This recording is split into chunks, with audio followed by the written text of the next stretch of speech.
And good evening, everybody, live from Andy Kuzneski Field. We are here for another Indiana Regional Medical Center High School Sports Night, week one of the high school football season, as the Indiana High Little Indians get set to take on Freeport. It's a season opener, it's a home opener, a lot of good, exciting football ahead of us, and Pat Doherty is joining me. I'm Mark Hilliard joining you all, and we are geared up and excited for what we hope to be a pretty exciting year of Indiana High football, Pat, and it's going to be an interesting test. I think right off the bat, these two teams, preseason's over, so that you don't know how much you can gauge from that, but they run similar style of offenses. I think that they are similar in size for the most part, but it's going to be an interesting matchup, and maybe a good matchup for the Indiana High Little Indians to start the season off and see exactly where they are. Yeah, Freeport, they were a playoff team last year, but they graduated a lot of guys. They have a new quarterback.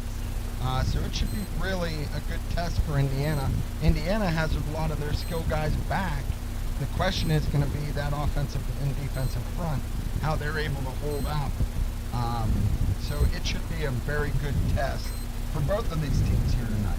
And we have a lot going on here in the pregame. We're going to hear from Coach Wright coming up in just a few minutes, and then we also have our senior spotlight feature. That's brought to you by the law offices of Pat Doherty, and we've got quite a bit here in terms of what we have to bring you in this pregame show. We're going to try to be able to give you a little bit of some keys to the game and a little bit of a pregame ourselves, but right now I think we're going to send it off to our first break of the evening, and then hear from Coach Wright and hear what he has to say about how the preseason went, and also the Freeport team that they're going to play against tonight. So we are listening from our S&T Bank broadcast booth.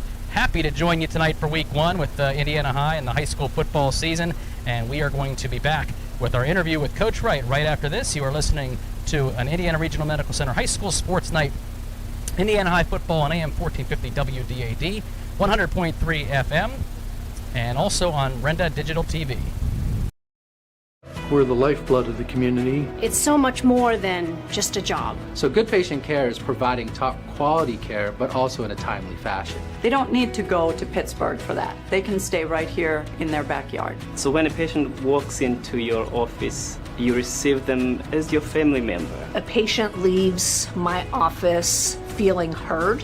And the focus truly is on what will get us our best patient outcome.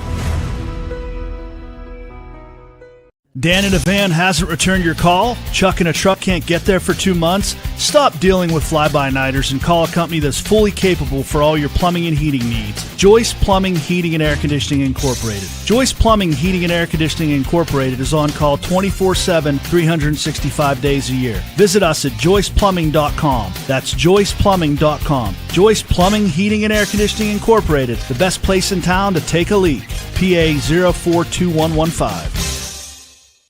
Luxembourg's Jewelers, a proud supporter of all the area athletes, would like to wish the best of luck to all the Heritage Conference schools and, of course, the Indiana Little Indians this season. With 2 convenient locations, Luxembourg's Jewelers is the winning choice for gifts of any occasion. Show your school pride with gifts ranging from beautifully logoed coffee mugs, keychains, money clips, water bottles, and more. From the Indiana Mall to downtown Indiana, Hip, Jeff, and the Luxembourg's team wishes everyone an MVP season. Luxembourg's Jewelers is Indiana's jeweler. So what sets S&T apart from other financial institutions is that they are visionary. Now, we understand that it is partially about the numbers, but they know it's not just about the numbers. It's about the management team, it's about the strategic and business plan, it's about how the team is going to execute on that. In short, S&T gets it. Quite honestly, we couldn't have done it without S&T.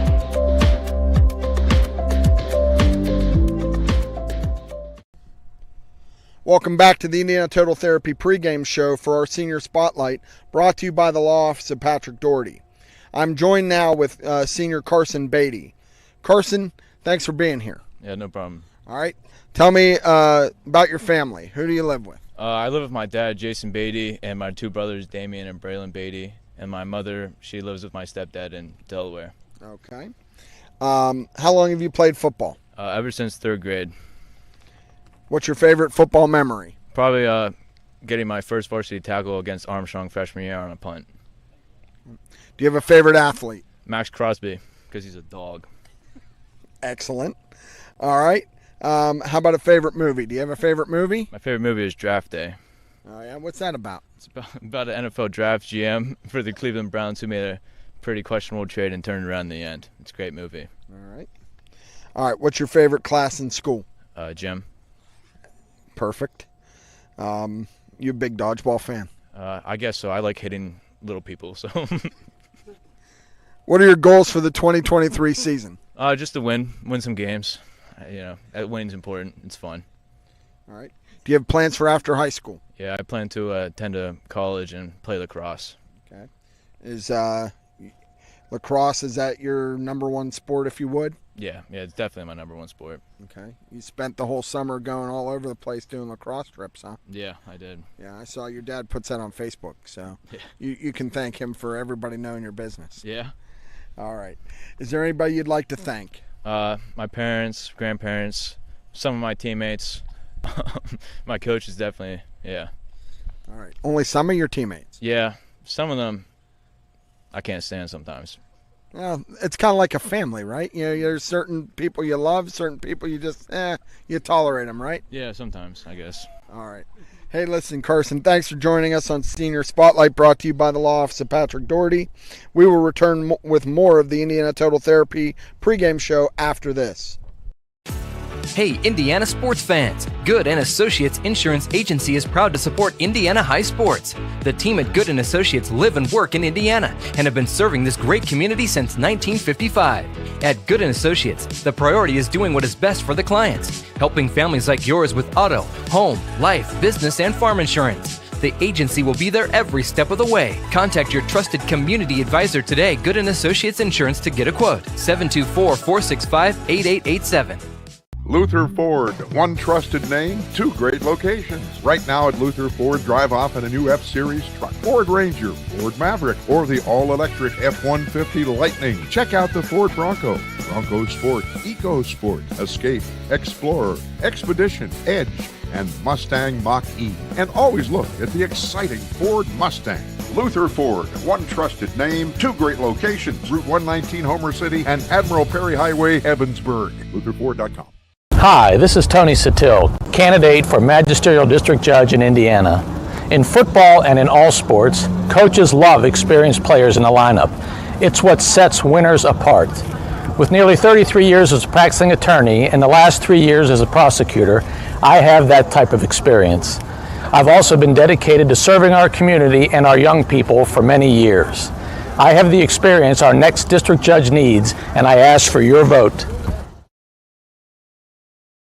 Athletic contests involve strength, determination, and perseverance. The team at Beyond the Sunset Pet Crematory in Indiana understands the importance of those qualities and is proud to be a presenting sponsor of all the Lil Indians video broadcasts this year. The team at Beyond the Sunset can guide your family in creating a meaningful ceremony to honor the life and memory of a beloved pet. When you need help with this celebration, you can find them online at BeyondTheSunsetPets.com, helping families and friends honor their loved one.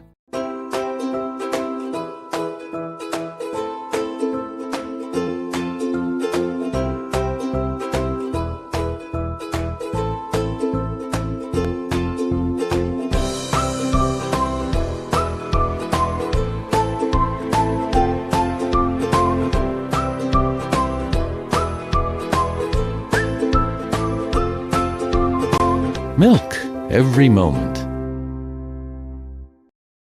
We are back on the ITT pregame show, and I'm joined by Indiana head coach Brad Wright. Coach, you survived training camp and your scrimmage. Talk to us about your observations of your team. You know, we came out of 2 days there with a few dings and dents, but at this point in time, we're fielding the most healthy team we've had. Since dating back to early summer, so I'm excited in that regard. We have some good senior leadership, and we're excited to see where they can take the team this year. Trevor Smith is such a big part of your team. Talk to me about Trevor's development, both offensively and defensively. Yeah, Trevor's really sharp. You know, he reads coverage as well. He reads in the run game well as far as our option game, so he makes good decisions in both facets of the offensive game. And, he's a playmaker. He can make plays with his arm and he can make plays with his legs. So he's very dangerous to defend.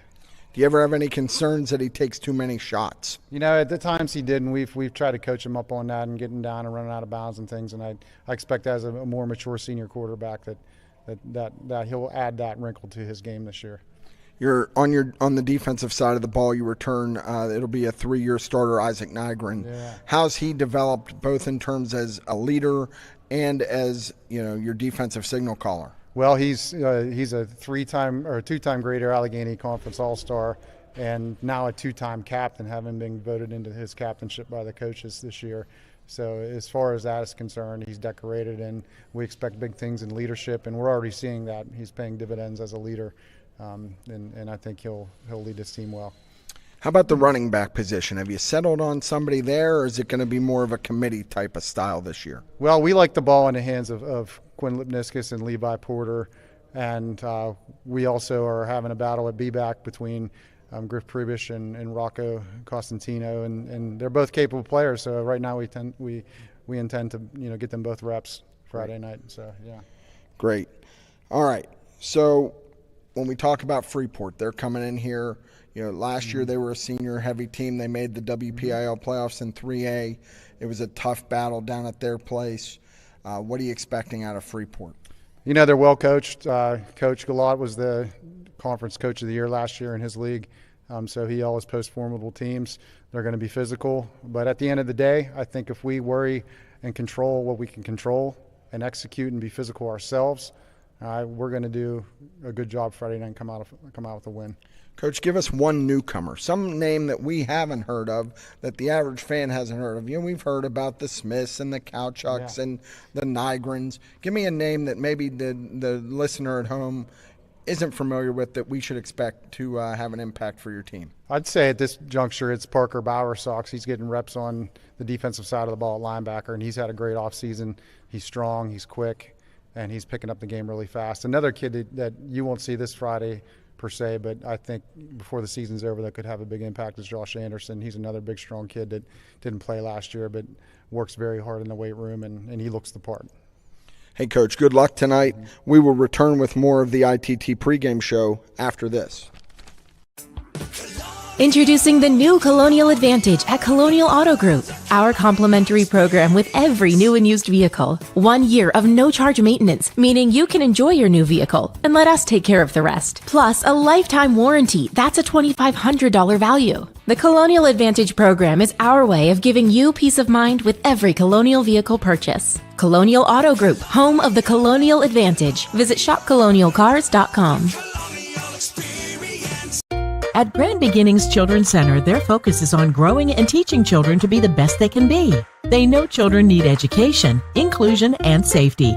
Grand Beginnings has a mission to provide a warm and nurturing environment in which each child can grow physically, emotionally, socially, intellectually, and spiritually. Grand Beginnings Children's Center with 2 locations in Indiana, teaching children to shine since 1991. Call 724-463-1819. Find them at grandbeginnings.net. Hello, this is Jay and Shannon from Hutton Blues Insurance. We pride ourselves on building strong personal relationships with our clients. We are an independent agency offering you the best coverage at the best rate. When you buy insurance, whether it's for your home, car, business, or life, you want an advocate working in your best interests. And that's Hutton Blues Insurance, Route 119 North, just outside of Indiana. We're also honored to have been voted in the top 2 insurance companies in the 23-24 Best of Indiana County contest. Thank you, Indiana County. Hi, this is Tony Satil, candidate for Magisterial District Judge in Indiana. In football and in all sports, coaches love experienced players in the lineup. It's what sets winners apart. With nearly 33 years as a practicing attorney and the last 3 years as a prosecutor, I have that type of experience. I've also been dedicated to serving our community and our young people for many years. I have the experience our next district judge needs, and I ask for your vote. Renda Digital TV is Indiana County's leading live stream service. Our team of dedicated producers and on-air personalities work hard to bring you network-level event and sports coverage to your fingertips. And if you can't make it, every live stream is archived, so you never miss a minute. And for you IUP football fans, Renda Digital TV is the exclusive home of Hawk Talk, airing every Monday during the season. Subscribe to Renda Digital TV for free today.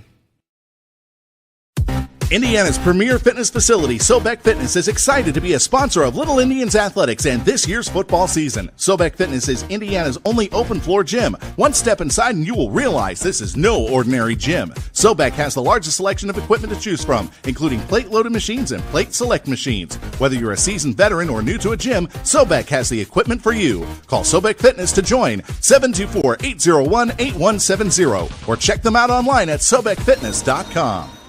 The Pediatric Care Center of Indiana and Marion Center are proud to support local student athletes. Each athlete has represented their schools and their communities to the best of their abilities.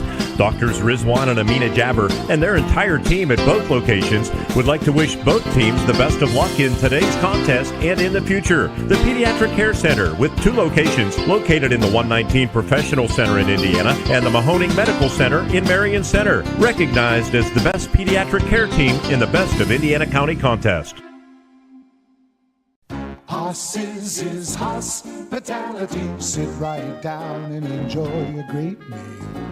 Hosses is hospitality. Delicious food, lots of Hossaville. You'll love our famous fresh salad bar. The freshest near or far. Your hometown steakhouse, wherever you are. Hosses Steak and Sea House. Hosses is hospitality.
Back at Kisneski Field, and after good senior spotlight, that was a good way to kick off the senior spotlight for the year. I love some of Carson's comments, but and that's great. That's what we love to hear from some of these kids, because it does put a little bit of personality behind some of the names we call in the field. But Pat, let's we don't have a whole lot of time because we're going to be getting to the kickoff here shortly. But why don't we go to the starting lineups right now? And the starting lineups are brought to you by, I believe, Indiana Total Therapy. They're doing our pregame show, so we'll do the starting lineups right now and see what we got. Sounds good, Mark. We'll start with Indiana's offense. They're led by number 11 quarterback Trevor Smith.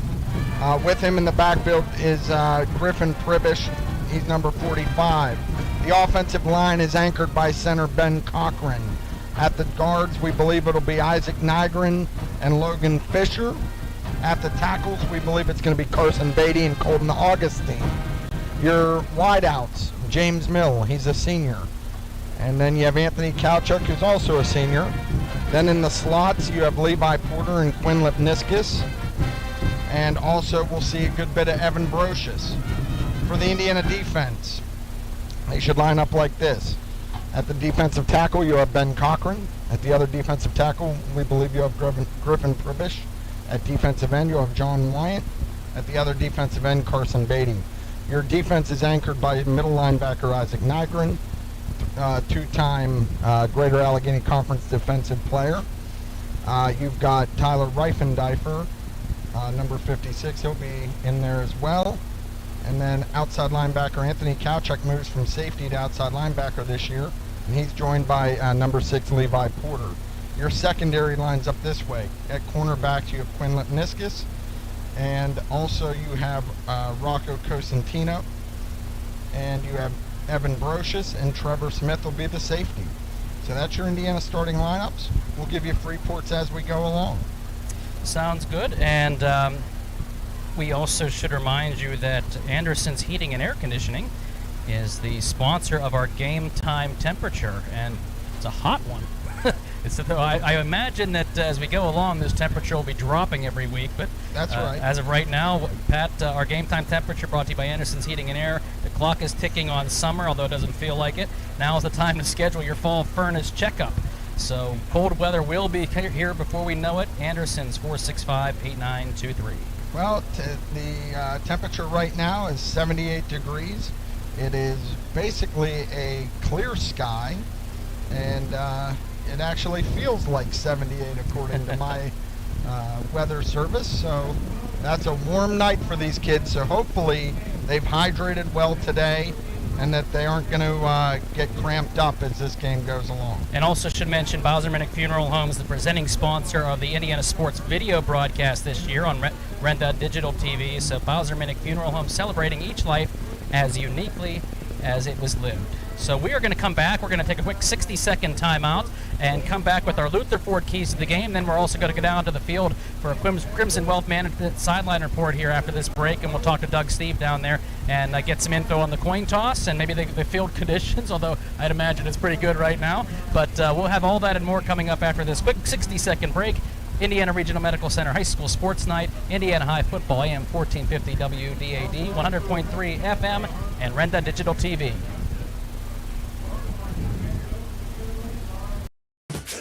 Introducing the new Colonial Advantage at Colonial Auto Group. Our complimentary program with every new and used vehicle. 1 year of no-charge maintenance, meaning you can enjoy your new vehicle and let us take care of the rest. Plus, a lifetime warranty. That's a $2,500 value. The Colonial Advantage program is our way of giving you peace of mind with every Colonial vehicle purchase. Colonial Auto Group, home of the Colonial Advantage. Visit shopcolonialcars.com.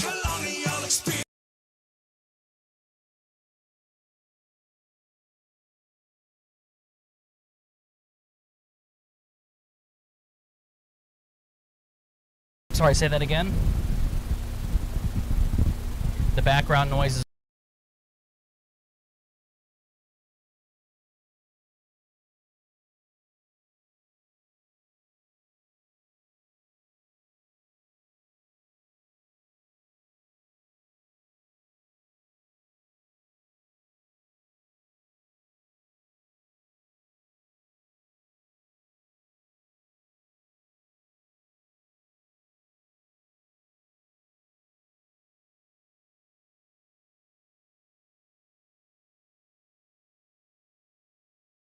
receive to begin the game, so they're going to get the ball first. I'm going to get hit over here. I better move for a second. But also, you know, a perfect field condition, perfect weather for opening night, and you guys just hearing Cherokee being played by the band, you know it's football season.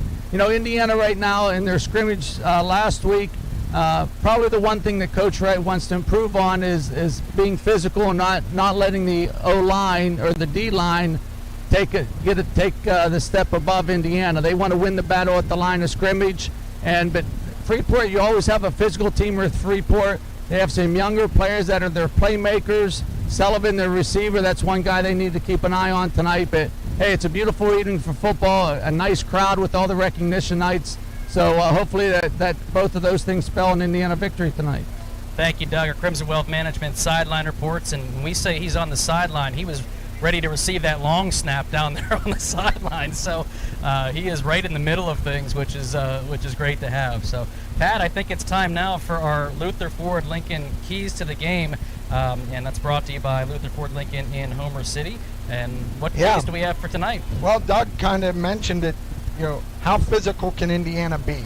Are they going to be able to come out and set the tempo early and play physical. You know, they've lost a lot of guys up front, but they still have Ben Cochran back, and a lot of these guys played last year due to injury.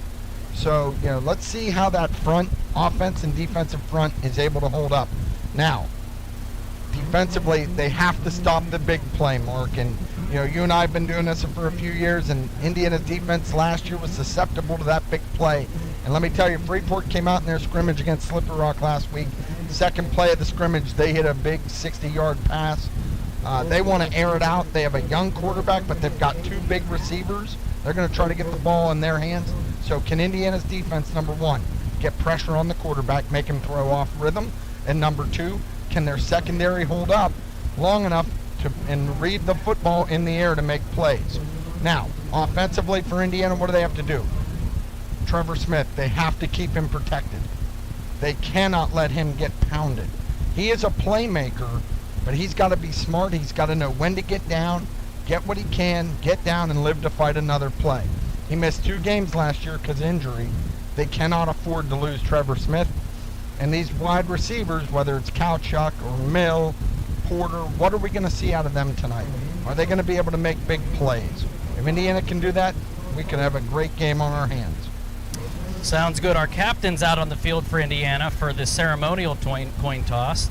Still not sure why they do it twice, but they are doing the ceremonial coin toss. Was Trevor Smith, Ben Cochran, Isaac Nygren, and Carson Beatty.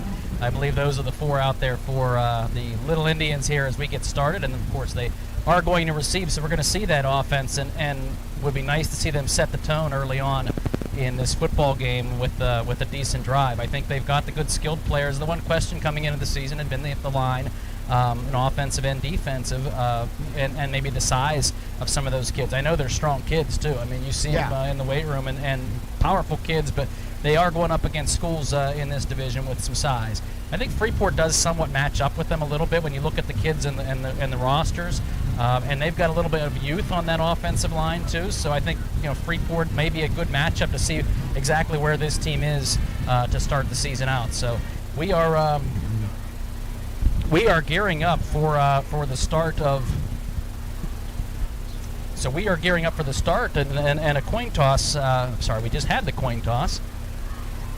We're getting ready now for the the opening kickoff, and that kickoff is brought to you by Grand Beginnings Children's Center.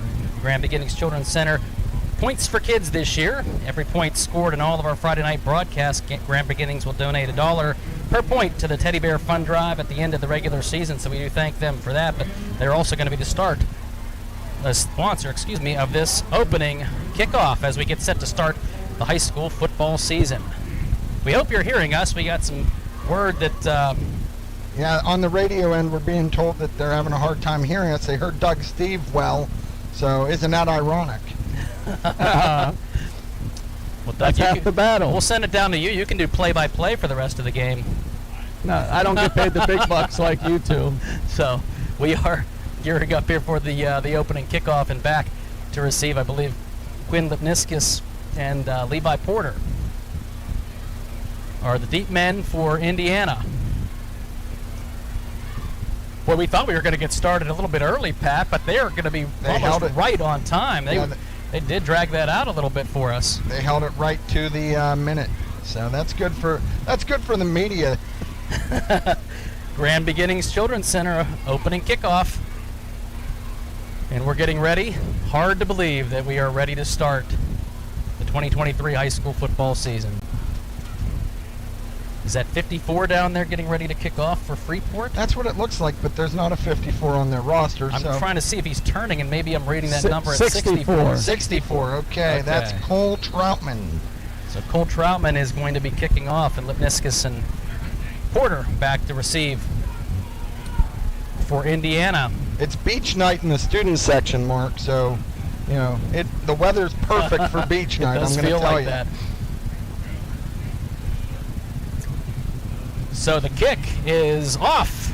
Football season is underway. Lipniskis catches the football about the 15-yard line. He's got a hole as he crosses the 40. He's still on his feet, and he just falls down. Just couldn't keep his balance as he crosses midfield, but what an opening return for Quinn, and the Indiana High Little Indians found a hole, and he just shot through it in a hurry. Yeah, Quinn's one of the fastest guys on this team. And let me tell you, if the 47-yard line doesn't trip him up, there it is on the replay on the video side. About the 47-yard line made the tackle on that one. But great return sets Indiana up in great field position. And here comes that Little Indians offense. They are going to place the football and say he was down at the 42-yard line. That's the Freeport 42. Great field position to start out for Indiana High. And the give is going to be up the middle, and I believe that's Porter is going to carry the football for a couple of yards. Yeah, they're going to put it right at the 40. Maybe just 2 on that carry. We got our Bowser Minnick Funeral Home sponsoring the Brenda Digital TV side of things, and we appreciate their sponsorship. And if you're watching, we get to see these replays. It's pretty neat. But yeah, hopefully it's really nice. You can catch it at home if you're tuning in. You'll be able to watch that video feed. 2nd down and 8 here. Ball on the 40-yard line. Man in motion. That's Lipniskus. Smith in the shotgun. Back to pass. Going to be a quarterback draw up the middle. Finds a little bit of running room. He bounces off a couple tacklers. Takes it close to the 35, but I think he's going to be stopped just short about the 36-yard line. So picks up a few there, but it's going to set up 3rd and about 4. And Mark, we've talked about this. 3rd down and 4, that's wonderful to be in that situation because you have your whole playbook in front of you. Just drop my notebook, so make sure I pick that up. Okay, we have 2 receivers split out to the left, 2 to the right.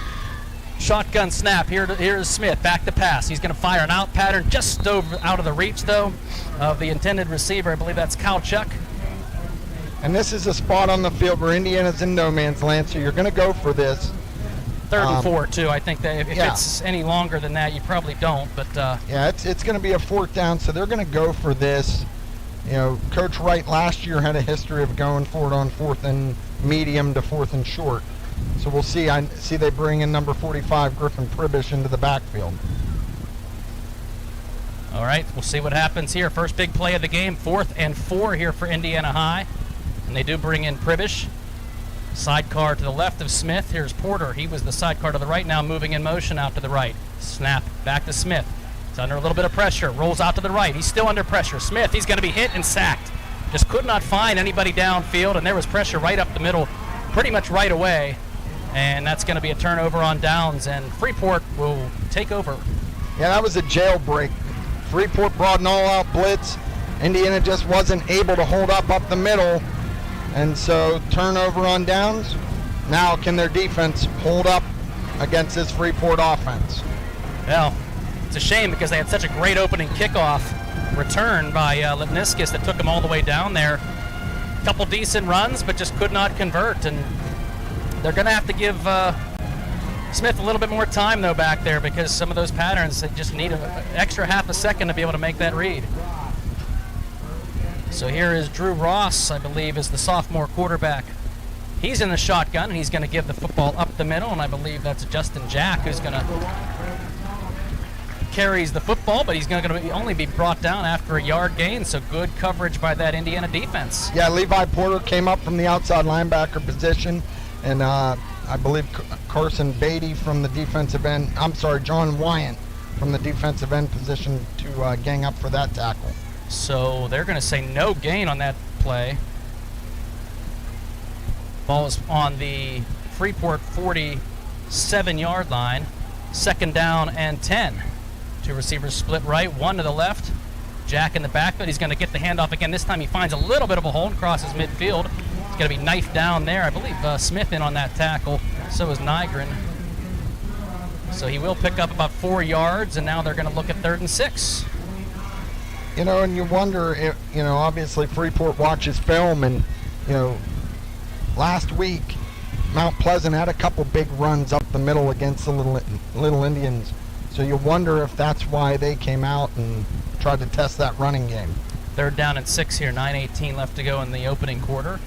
Spread formation here, 2 receivers right, 2 to the left, only 1 running back in the back. A quick drop here for the quarterback Ross. He finds a receiver wide open. The quick little slant pattern, and he hits Brady Sullivan, the senior, for a 1st down. Yep, nothing fancy there. It was just a nice, quick slant. He got inside the defender, and Ross put it right on him. Nice thrown catch. That was taking it down to about the 39-yard line. 10-yard gain. It's kind of what Indiana wanted to do with that, with their third down play, but could not give Smith enough time. So here's Ross on a 1st down and 10 from the 39. He is going to hand the football off to Justin Jack up the middle, and powerful runner there. Senior 6 foot 170, takes it up to the 35-yard line for about 3 or 4 yards. Yeah, there wasn't anything fancy there. What they did was they had a wing back, and he just came in and they ran right behind him. And that wing back, he also plays some tight end for them as well, number 3, Taylor King. 2nd and 6 now, about 8 minutes left to go in this opening quarter. Freeport now on the move as they pick up a 1st down, and 1st down's brought to you by In First Bank. We have 2 receivers split to the left, including Sullivan. Here is Drew Ross in the shotgun formation. Blitz coming here, but the give is going to be to Jack up the middle. They do slow him down, though. I believe he's only going to pick up about a yard. Yeah, they're going to mark that right at about the 34-yard line, so it gives up a 3rd and 5. Again, like I talked about with Indiana, I think this is going to be 4-down territory for the Yellow Jackets. 3rd down and 5 here, and a big play, I think. It can slow them down and really force them into a 3rd and 4th and 5, or even 4th and long. That's much better than a 4th and short situation. They do have that tight end in this formation, but 2 receivers split left. Here is Ross in the shotgun. He's back to pass. Blitz coming. Fire to the pass. Across the middle. It's caught.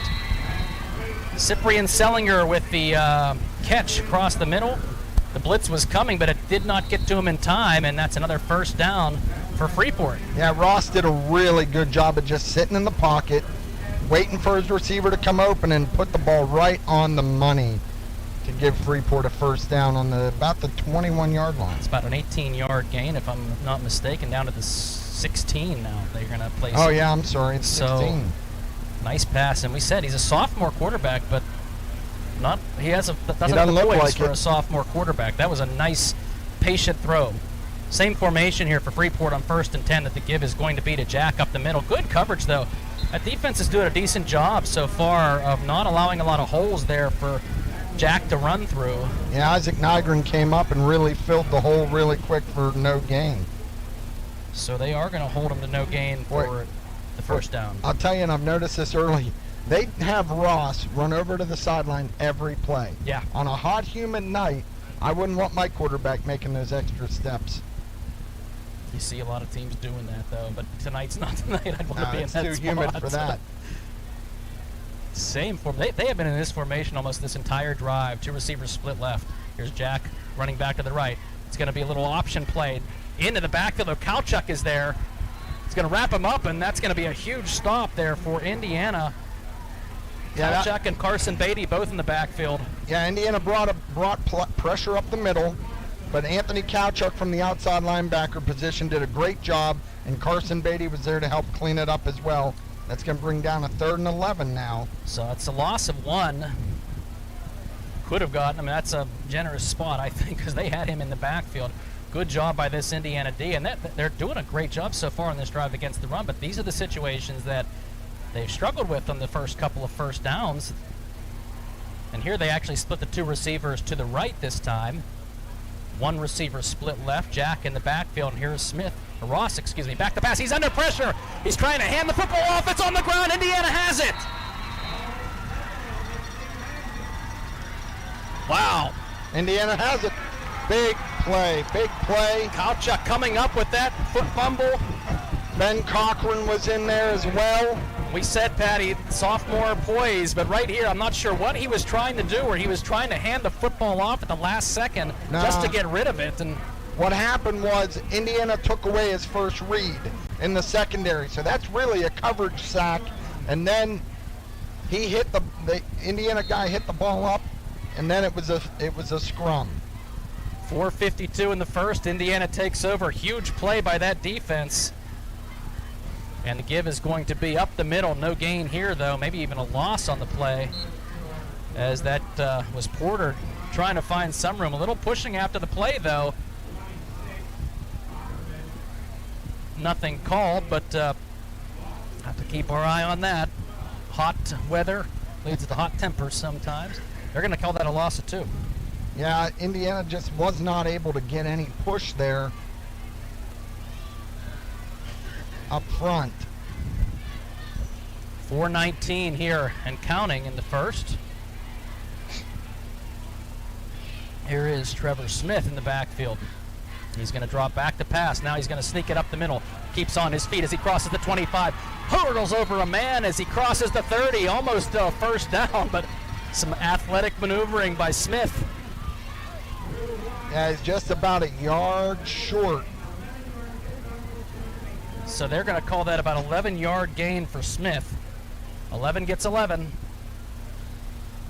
And that's what, and Mark, that's what Trevor Smith gives this offense, the ability to get out in space.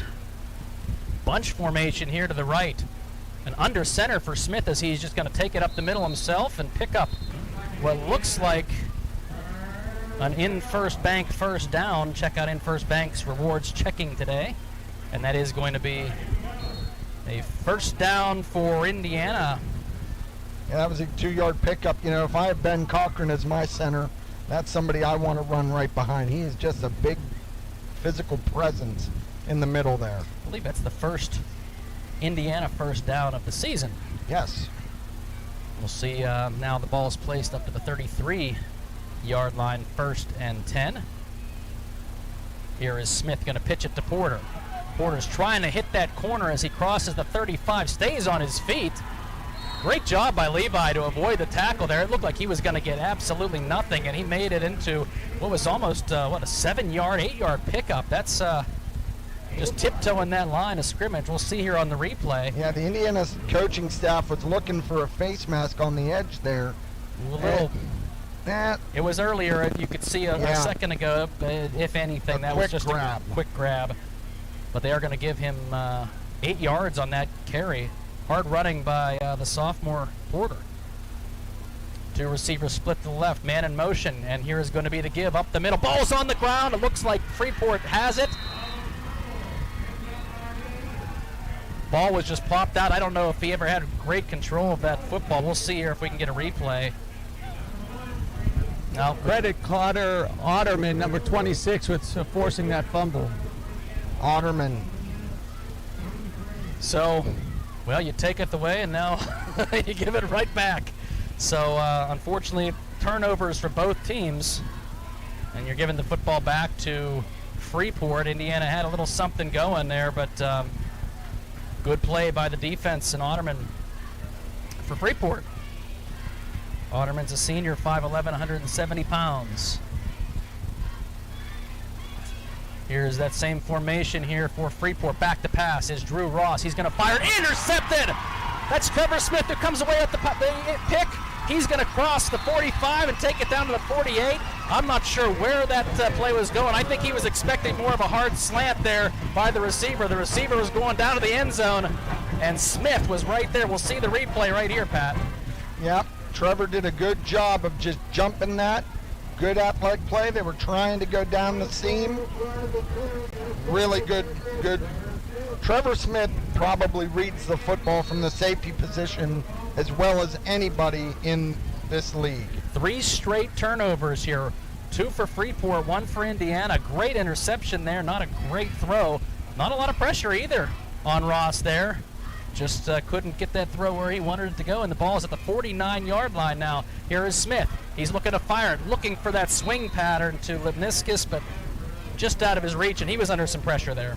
Yeah, he was under pressure, and Lipniskis kind of, I don't want to say he got grabbed, but he was definitely impeded trying to get out. So 2:40 here in the first. Indiana now has the football after picking the football off. If you're just joining us, Indiana had a great kick return, took it all the way into Freeport territory. They went 3 and out, though, and then it was fumble by Freeport, fumble by Indiana, and then an interception that Freeport threw. Indiana comes away with it, and now they're facing a 2nd and 10 on their own 49-yard line. Here still in the first. Here's Porter in motion. He's going to get the handoff. No, it's going to be Smith who is going to fake that handoff and take it up the middle for 1 or 2. Yeah, that's a read by Trevor. If he sees the end go after the running back, then he just pulls it and keeps. Neither team here having a lot of success on the ground early on. I think both teams seem to be doing a good job of slowing these backs down, not giving them a whole lot of space. Smith did have the one nice run that he had earlier in this quarter. Empty backfield this time for Trevor. He's got trips to the left. 2 receivers split to the right. And it's going to be an inside wide receiver screen in and out of the hands of Porter. That is going to be incomplete pass, though.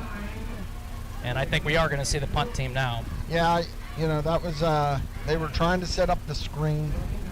There's Porter, just kind of rolls off of the route. And the defensive lineman just peeled right off, number 57 for Freeport. He peeled off and made a nice play. That's Mason Lowe's.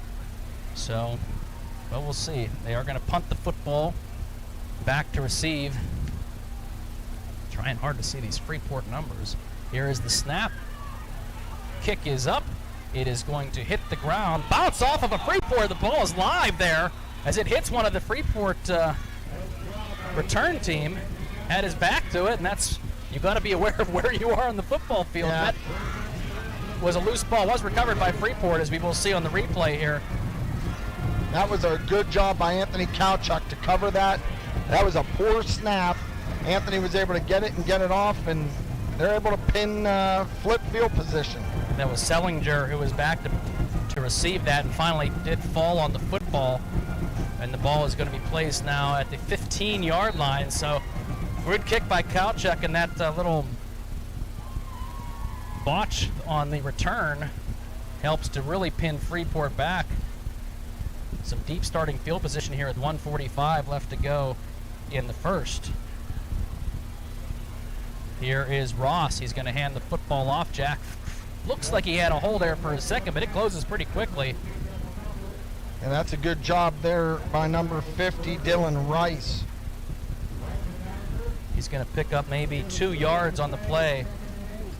But Rice came there and filled that hole right away and was able to not give Jack anything. Looked like he was going off tackle there for a second, but Doug, going back to that last punt, the snap hit the up back's hand on the way back. That's why it barely got back. Okay. Good call. We could not see that up here, so that's why we have Crimson Wealth Management. Exactly why we have our Crimson Wealth Management sideline reports. Doug, Steve, down there on the sidelines. Here's Drew Ross in the shotgun on a 2nd and 8. He is going to fake the handoff, roll out to the right-hand side, and he's going to be brought down right away. Coming up at the bottom of that pile, Anthony Kowchuk, who wrapped him up right away. And they're going to prevent him maybe a yard, but that's about it. Good job again by that Indiana D. We'll give him 1. Yeah, I think looks like 3rd and 7 here. Yeah, I think it's 3rd and 7, right about the 18-yard line.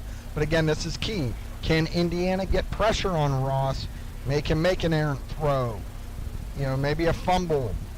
Well, he had a fumble and interception, so you got to wonder if it's in his head the last 2 times he's dropped back to pass. So this will be interesting to see where he is right now.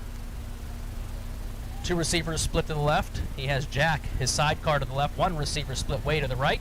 And back to pass is Ross. He's going to scramble. He's going to roll to his left and throw it out of bounds. Good coverage.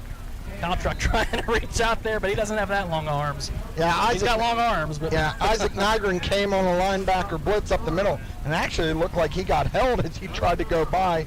Ross rolled out and just threw it out of bounds. It's going to be 4th down. And we're going to have that 4th down when we return it. First quarter is over.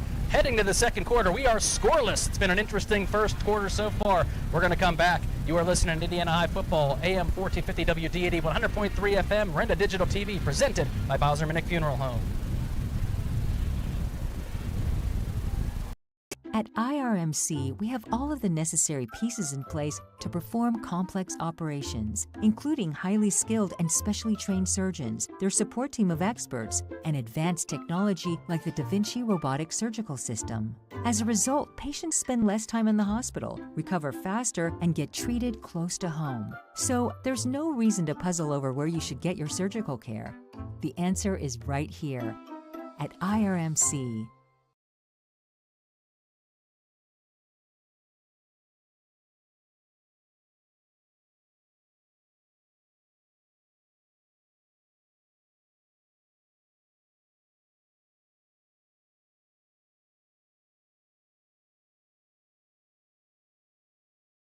The video doesn't pick it up.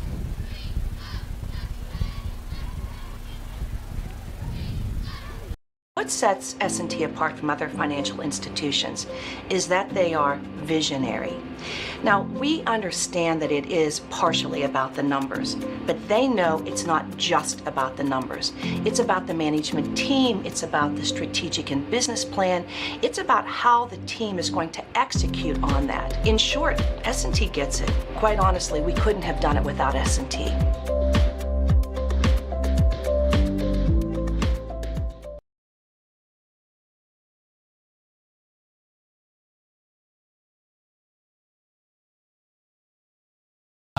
Second time they're starting a drive in Freeport territory. It is scoreless, though. We've had 3 turnovers in the first quarter, but no points. Yeah, Indiana, you'd like to see them come out now and take a shot. They have to try to get the ball to Mill or Kowchuk down the field. That will soften up this Freeport defense if Trevor can get the ball downfield some. Ball is going to be on the 43-yard line to start here. You'd love to see a couple of runs being broken here. Here's one receiver, Lipniskis in motion. Back to pass. Smith, that ball looked like it just slipped out of his hands as he's looking to try to find Lipniskis in the flat. And incomplete. I think he had some guys open there, but that ball just didn't come out of his hand correctly. Could just be a bad grip.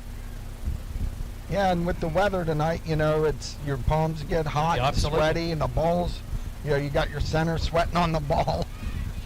Second down and 10. On the radio side, we do apologize if we're sounding like we're further away. We're trying to figure out what's causing that, but we'll do our best to bring you the call. Man in motion, and here is Smith going to keep the football himself. Ooh, he takes a big shot as he tried to cut it up the middle. He does pick up about 3 or 4, but you don't like to see your quarterback taking a shot like that. No, and we talked about that in the pregame. You can't take those unnecessary shots. But he bounced right back up.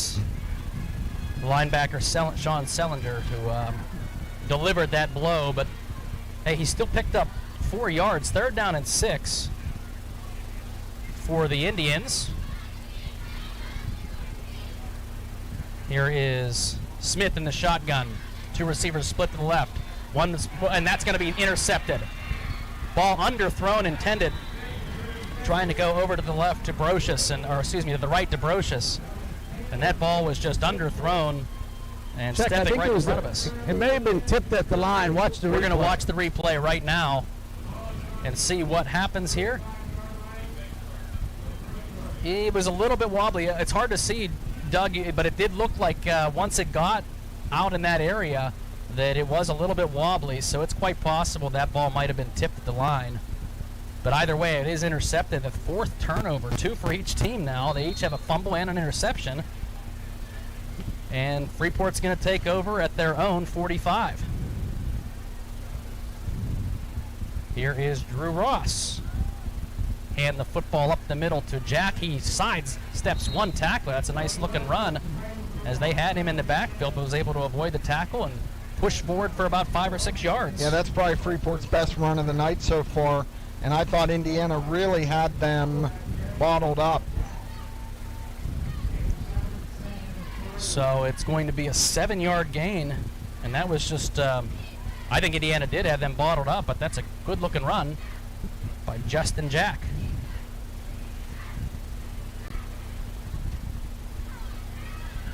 quick moving first half here as neither team finding the end zone yet.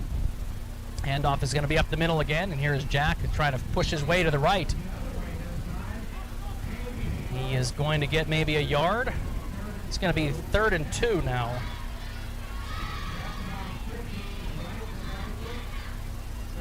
So 10 minutes left to go in this first half, and again, each team has fumbled it and thrown an interception. Neither team has scored, so we are still in the second quarter, but no points on the board yet. We got 2 receivers split to the left on this 3rd and 2, one to the right, and Ross quickly comes up under center. He didn't get it. He didn't get try to push forward. Boy, a nice push at the very end. Yeah, but he didn't get it. He's going to be short by about the length of a football. It's going to be 4th and inches. I thought initially they had him swallowed up for no gain, but he did move forward for, as you can see here, quickly running up the line of scrimmage on our replay. And that was a good play by Ross, actually. Kind of dove low to avoid getting swallowed up. So he does gain a yard. It's going to be 4th and 1 with 9 minutes left to go in this first half. And Looks like Freeport's going to come out in a punt formation here, so you got to be alert. If you're Indiana, don't jump off sides. But that Indiana's is Ross running guys on and off. That is Ross who is back. And that's going to be a timeout, I think, by Freeport. Okay, we're going to take a quick timeout as well and come right back. You're listening to Indiana High Football, AM 1450 WD80, 100.3 FM, and Renda Digital TV. To experience luxury with your next vehicle? Then look no further than Luther Lincoln. From the full-size Lincoln Navigator to the mid-size Lincoln Aviator or the Lincoln Nautilus and Corsair crossovers, Luther has the Lincoln you want. With complimentary pickup and delivery for service or being able to schedule your service appointments online, Luther Lincoln wants to make your experience a pleasant one. Luther Lincoln, your choice for Lincoln. Route 119, Homer City. Click on lutherlincoln.net. And I have no idea how. We're not doing anything different with the video feed. Estate, whether you're buying or selling, Berkshire Hathaway is here to help you. Hi, I'm Tom Moreau from Berkshire Hathaway. Our experienced agents are here to help you. Hi, this is Bonnie Houck of Berkshire Hathaway. Are you in need of selling your home in this challenging market? For all your real estate needs, along with 25 years of honesty and integrity, please call me at 724-422-1960. The face of integrity, passion, and experience, Berkshire Hathaway, 200 South 7th Street, or visit us online at thepreferredrealty.com. Middle, he is swallowed up. Boy, I think he rolled forward to get the first, but they did have him right at that first down marker. And they gave it to him, but boy, Indiana's defense did a really good job of closing quick. They didn't even measure it. That timeout was brought to you by Luxembourg's Jewelers, Indiana Mall in downtown Indiana, serving Indiana and the surrounding area since 1916. 1st and 10 now at the 45-yard line of Indiana. Freeport on the move. A big first down. I'm surprised they would even threaten to punt that football. Yeah, I was really surprised. Now I expect them to take a shot downfield here. 1st and 10. 2 receivers split to the left. Here's Drew Ross dropping back. He has nobody open. Takes the football himself. He's going to cross the 40-yard line. Still on his feet as he dives forward. Boy, Coach may want to tell him, hey, go down there. Don't keep fighting forward, as he took a big shot at the end and flag is thrown. Yeah, I think they're going to call Indiana with a late hit. We'll see here on the replay as Ross does tuck the football away initially. And as he's fighting forward, they are going to call. I think that was Kowchuk who came in late. It just fell on top. Yeah. Not a hard hit, but certainly they are looking to eliminate that, and that will be a penalty that will move the football forward to the 29-yard line. So that penalty proving a little costly here, as now Freeport, the first team, as they're near that red zone, 24-yard line. Here is Ross, back to pass, fires, screen, wide receiver screen. That is going to be the receiver. Makes one man miss, but 2 or 3 Indians there, including Trevor Smith, to finally swallow him up. But that was Sellinger who had the screen pass, but nothing doing. Yeah, that was a good job by Indiana's defense. Good coverage by that Indiana High D. as Sellinger made one man miss, but two others right there, and he gained nothing. So 2nd down and 10. Ball still at the Indiana 24-yard line, and about almost 7 minutes left to go in this scoreless first half. Two receivers split left, 1-2 to the right. Jack in the backfield. Quick drop by Ross. He fires it, hits his open receiver here for about an 8-yard gain. Good, quick little button hook there, pattern. Yeah, that's the Brady Sullivan. So about 8 yards on that reception. 3rd down and 2 now at the 16. Yep.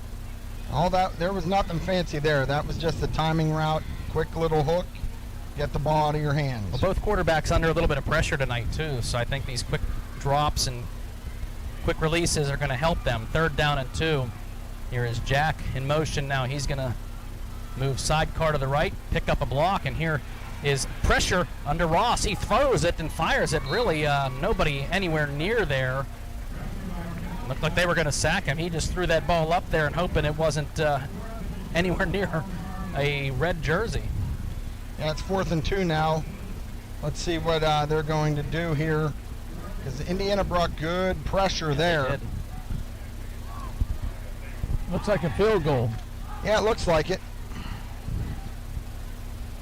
Crimson Wealth Management sideline reports Doug Steve.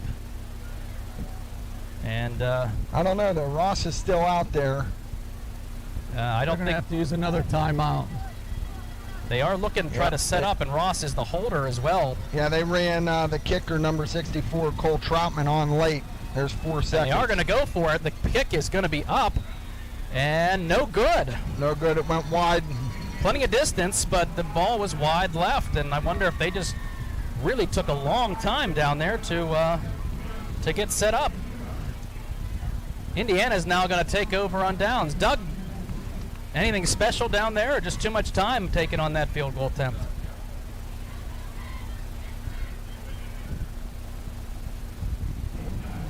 Oh, we lost Doug.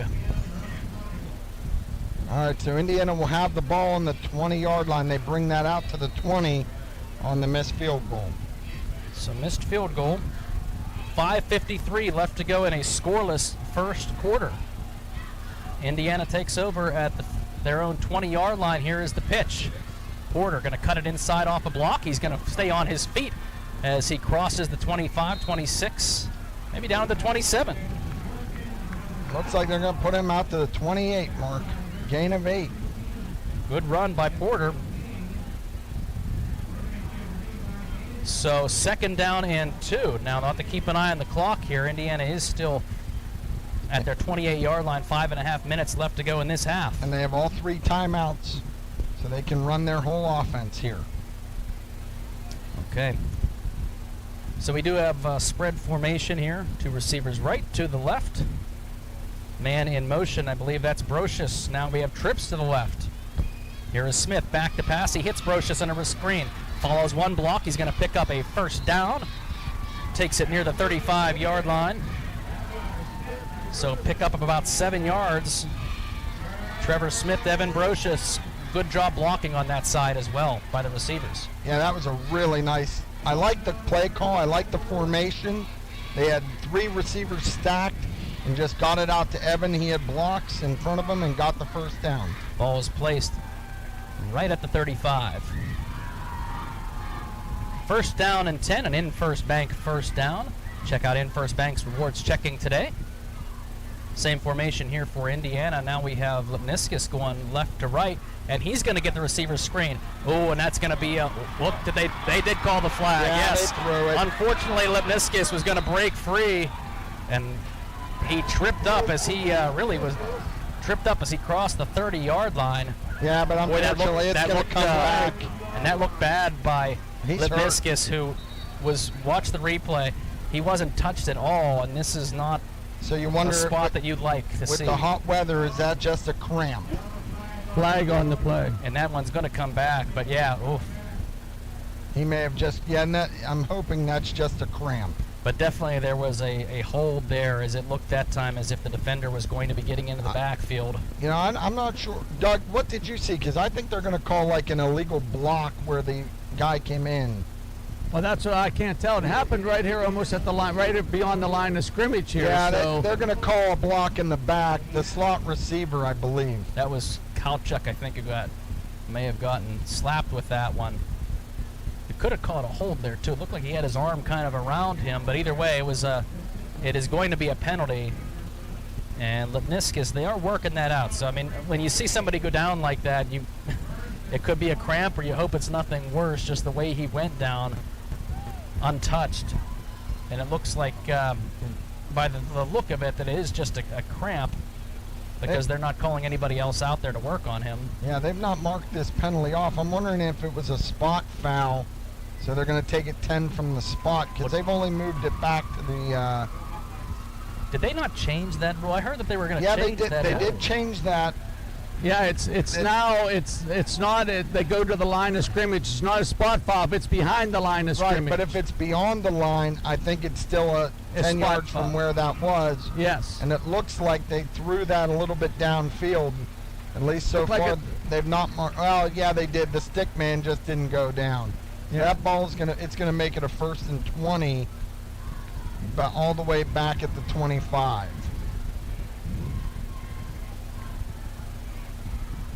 Well, Doug, we'll see if you can maybe get a read on what's going on with Quinn as well down here. Makes you a little.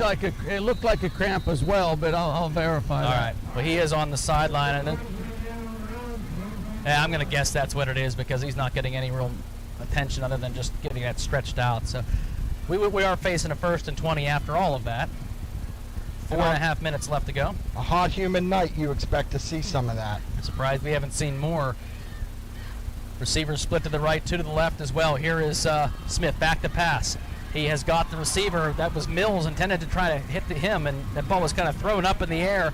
Good coverage by number 27 for Freeport. Now we've got to find a number 27 on the roster. Yeah, number 27 for Freeport. They don't have one on the roster. We do have we have 26. We have Otterman. I don't know if he's wearing a different jersey down there now, or... Nope, there's a 26 on there, so we're not sure who. Owen. Well, we'll see who that is. Owen Niestein. Owen Niestein. Normally wears number 6, but tonight he's wearing 27. Well, he was the one who broke that pass up. 2nd down and 20. Trips receivers to the left. Here is Smith, though. He's going to try to take it himself up the middle. Nothing doing. So Sellinger wraps him up, and Smith goes down. I want to say no gain on that. Yeah, I don't think there was any gain. Hey, just to alert you guys, I will be able to get Coach right as the half ends. So if you can, just a heads up, send it down to me as the half ends. I'll get a quick comment. That would be great, Doug. Thank you very much. I mean, it's been an interesting first half, if not no points on the board, but it has certainly had its share of excitement. Yeah, if Indiana can't get a first down, I would expect Freeport to call a timeout. Here is Smith. He's got lots of time. Steps up in the pocket. He's going to fire deep. He's got a receiver. That's Porter. He's taking it 20, 15, 10, all the way to the house. And he flags, no, sir. Touchdown, Indiana. 75-yard strike to Levi Porter, and we have the replay on Renda Digital TV. Great job by Smith to step up in that pocket, and he fires a beauty pass right over top of the defender's head and hits Porter in stride. What a pass play, and that was the first big play of this game, and Indiana. Huge play. What was that, from the 25-yard line? 75 yards. Trevor did a tremendous job, as you said, Mark. He stepped up, avoided the rush, the pocket went behind him, and he just let it go, and Levi ran right under it. So 75-yard touchdown pass, Smith to Porter. Extra point is up and good. 7-0 Indiana strikes first. 3:33 left to go in the first half. We're coming back after 60 seconds here on AM 1450 WD80, 100.3 FM and Renda Digital TV. This is Tony Satil, candidate for Magisterial District Judge in Indiana. In football and in all sports, coaches love experienced players in the lineup. It's what sets winners apart. With nearly 33 years as a practicing attorney and the last 3 years as a prosecutor, I have that type of experience. I've also been dedicated to serving our community and our young people for many years. I have the experience our next district judge needs, and I ask for your vote.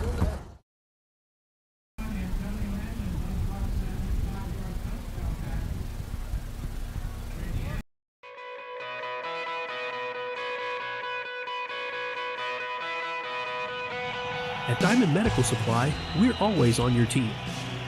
No matter your sport, you can count on our support. With braces, bandages, biofreeze, and so much more, all to keep you in the game. We're a winning care solution, no matter what you play. Diamond Medical Supply, keeping you healthy this season because we care about care. Yard touchdown strike. Smith to Porter. 7-0 Indiana. 3:33 left to go in the half. We're going to go down to the sideline right after this kickoff to go down to Doug Steve to hear about that play. And Indiana sideline is woken up down there. 7-0 as they strike first. Here is the opening kick, or the ensuing kick, I should say. Sellinger trying to reverse field. Indiana, good pursuit as they have him down at the 24-yard line. Doug, let's go to you. Okay, thank you, Mark. And the excitement is now here on the Indiana sideline. You knew it was just going to be time before one of the playmakers, Levi Porter, had the opportunity, and a great pass by Trevor Smith. One thing I'm noticing right now with the players, with the humidity, now we're getting a little breeze right now, but they are fatigued, so they're going to use this halftime coming up. Hopefully they can hold them here, but you could tell the fatigue is setting in here on the Indiana sideline. Now, make sure they get hydrated, too. I'm sure the coaches will be doing that during the halftime break as well. Thank you, Doug, at Crimson Wealth Management. Sideline reports. Good coverage by that kick return team as well as the ball now 1st and 10. Yeah, they tried to do razzle dazzle and bring him back, and Indiana did a good job. Here is going to be the give up the middle to Jack, and he's going to be swallowed up and brought down. John Wyan, I believe. Well, no, he's still on his feet. Well, I thought they were blowing him down, and he kept fighting his way forward. Wyan did have him, and I think Cochran finally grabbed him, but either way, he does fight forward for a yard. Yeah, I was surprised the referee let that go as long as he did. I thought Johnny Wyan had him wrapped up and wasn't letting go, and maybe he thought the ref was blowing the whistle as well, but either way, that is a 1-yard gain and very hard work. 1 yard. Freeport's down to 2 timeouts. It's down to 2 minutes and 45 seconds on a running clock here. They do get the football to start the second half, so they may not have as much urgency here, depending on, I guess, what happens these next 2 plays. 2nd and 8 now from the 26. 2.5 minutes left to go. Receiver, that's going to be Sellinger, is going to be in motion and going to take the handoff, but he's swallowed up. He's going to lose 2 yards, so they're back to the original line of scrimmage, 3rd down and 10. I think that's Cochran making the tackle. Yeah, the receiver. Now it makes you wonder. Indiana's got 3 timeouts. Do they use a timeout to try to force something? But it doesn't look like they're going to with the lead. Well, I think if they stop them here, you're going to see that Absolutely, timeout. I would agree with you. But I think they're with the lead right now, and given the fact that it's humid, both teams have turned the ball over a couple times. So here we go. Don't give up the big play if you're Indiana secondary here. 2 receivers in, a tight end to the right, 1 receiver split to the left. Jack in the backfield with Ross. He's going to drop back. Ball is going to be tipped at the line of scrimmage. Ben Cochran tips the football. That's incomplete, but either way, Indiana is going to take over. They don't have to use a timeout, as that's an incomplete pass. No, that was a great play by Ben Cochran. On the replay, you can see it as he just shoots the gap and gets his hand up. Rushes that he defender. Got his big right hand up and just said, no, thank you. Return to sender. Boy, he just manhandled the defender that time, one-on-one, and Ben made him pay. And big play on 4th down, 1:41 left to go in this first half. Indiana could have good field position here with a couple of timeouts under their belt. And they're leading 7-0 right now. That's Porter back to receive. Nygren came in, but does not quite get the block. And, that's a good punt as it rolls past Levi Porter all the way down to the 27-yard line. line drive punt. And what looked like maybe good field position, that's a heck of a punt for Freeport as they now pin Indiana back a little bit and make things a little more interesting. I don't know if Indiana takes a chance here or not. Doug, what do you do on the sideline? You air it out and try to take a chance? You know what? I think if it was more near the 40 to the 50-yard line, you go chance. But I just maybe start off with a run, see if they can get some big yards and go from there. But, just to go in with all the mistakes, to go in with the 7-0 lead, I think you'd be happy right now. Yeah, I would agree with you, Doug. They just pump the brakes. Now what do we got, a timeout? Freeport's calling a timeout. Okay, we'll take one as well. 60 seconds back in 60 seconds. 7-0 Indiana. They got a 1st and 10 coming up. AM 1450 WDAD, 100.3 FM, and Renda Digital TV. Hello, this is attorney Patrick Doherty. In sports, teamwork is important. That's why I'm pleased to announce the addition of attorney Amy Doherty to my team. Whether it's criminal law, divorce, child custody, child support, wills and estates, or buying and selling a home, our team is here for you. Visit us at 737 Water Street in downtown Indiana to discuss how our team can work for you. Good luck this season from the Law Office of Patrick Doherty. Messaging him. Garrett, let us know what you want to do. If you need to do anything from us, I have no idea. Football season, and before you know it, Mother Nature will say time to turn off the AC and crank up the furnace. Have you had your furnace checked lately? If not, call Anderson's Heating and Air Conditioning in Indiana. They're this area's authorized trained dealer. Anderson's can give your furnace a full checkup to make sure it's ready for fall and winter. Don't wait. The game clock is ticking down for cooler temps. Call Anderson's at 724-465-8923. Anderson's Heating and Air Conditioning. PA license 677. And 10, the ball is going to be complete on an out pattern. That is going to be Mill. He's going to find some open spaces. He crosses midfield. Boy, he put that ball right where only James could get it, and that's a great catch.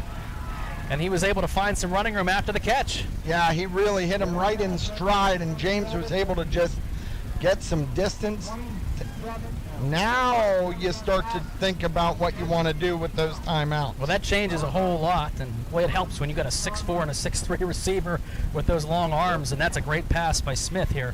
1st and 10, now the ball placed in the Freeport 46-yard line. Big pass play to open things up and maybe change what you do here as Smith goes back to pass, and he fires the other way, and this time it's going to be caught by Porter. Porter's trying to break a tackle as he crosses the 40. Going to pick up about 7, maybe 8 yards.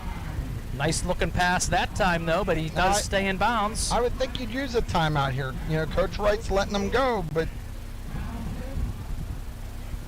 1:03 and counting here on this clock, so they are going to have to move quickly.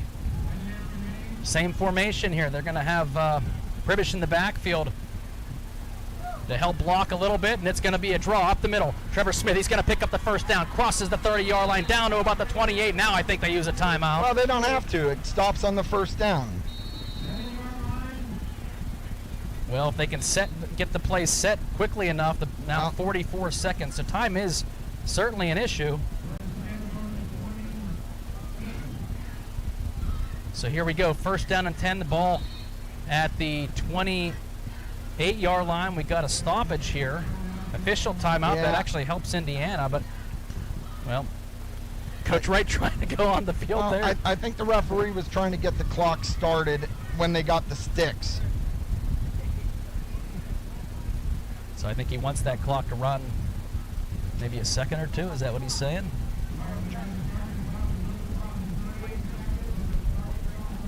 So we'll see what happens here, but 1st down and 10, the ball on the 28, and now they got 3:80 left on the clock, so there we go, 38. 7-0 Indiana here. 75-yard touchdown strike from Smith to Porter. Here's a spread formation as Smith drops back to pass on 1st and 10. He's going to roll out to the left. He's got nobody open. He's going to try to get out of bounds, and he does.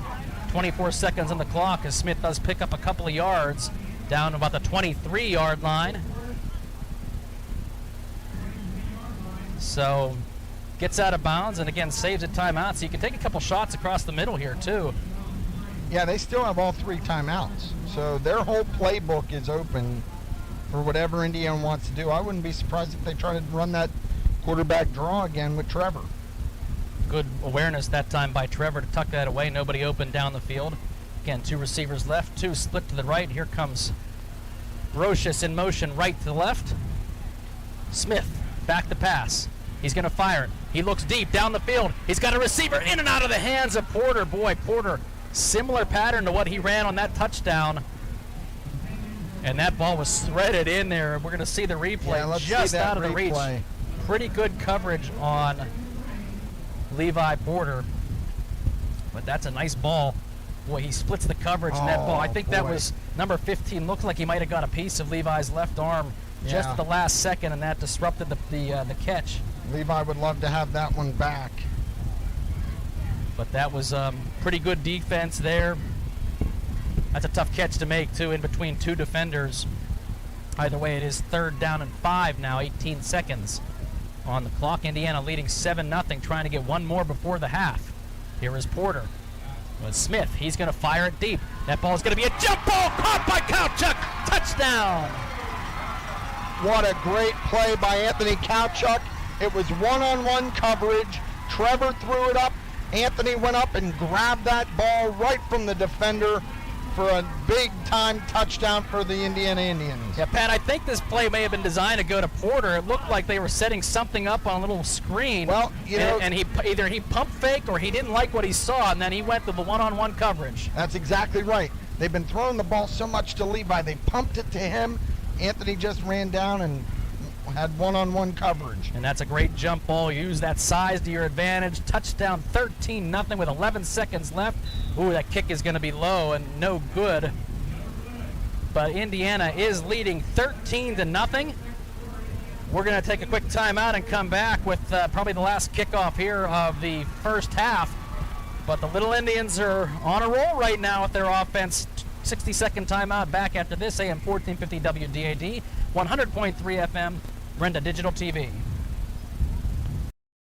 Indiana's premier fitness facility, Sobek Fitness, is excited to be a sponsor of Little Indians Athletics and this year's football season. Sobek Fitness is Indiana's only open-floor gym. One step inside and you will realize this is no ordinary gym.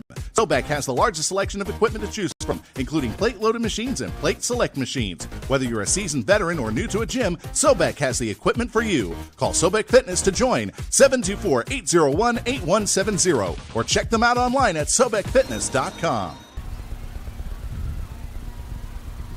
Did we lose it?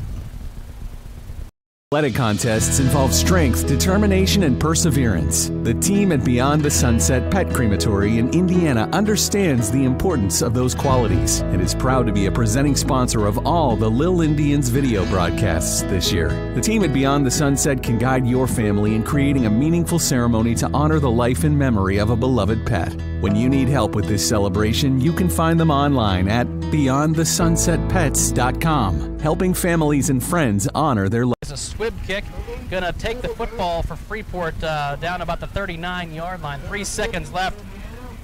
Freeport will see if they just take a knee here or if they elect to throw the ball up. One last Hail Mary play.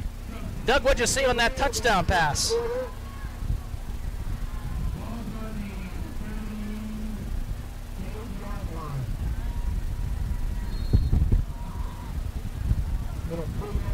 Well, we're having some audio issues, and first game of the year, what would you expect? Doug can't read our cues. So first down and 10 here for Freeport. Indiana leads 13-0. Here is going to be the give up the middle to Jack. He's going to be knifed down. That's going to be the last play of the half. 13-0 Indiana as they leave. Let's go down to Doug. Yes, sir. Okay, real quick here, Coach Wright. Hey, first quarter and a half, not much action, a lot of mistakes, but 2 big plays by Indiana, one to Porter, one to Kowchuk. All the momentum now is with you guys. Right, yeah, we were able to step up in crunch time there. We practice the 2-minute drill almost daily, so they know exactly what to expect and know how to operate in that pressure situation. We got to hold on to the football.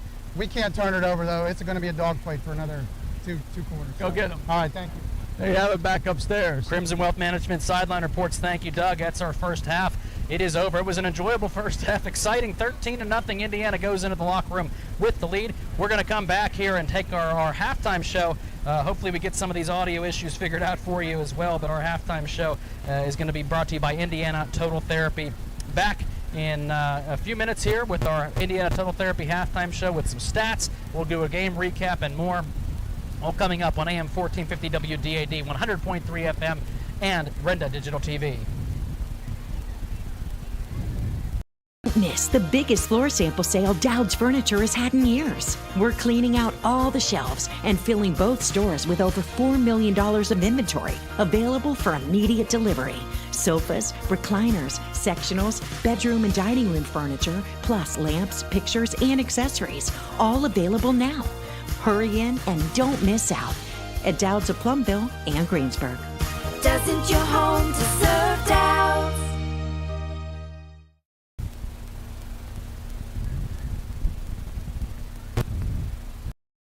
Hey, Indiana sports fans! Good & Associates Insurance Agency is proud to support Indiana high sports. The team at Good & Associates live and work in Indiana and have been serving this great community since 1955.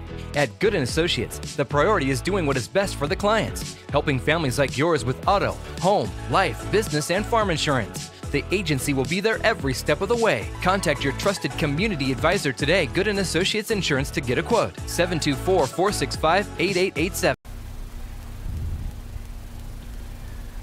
He's got it all taken care of.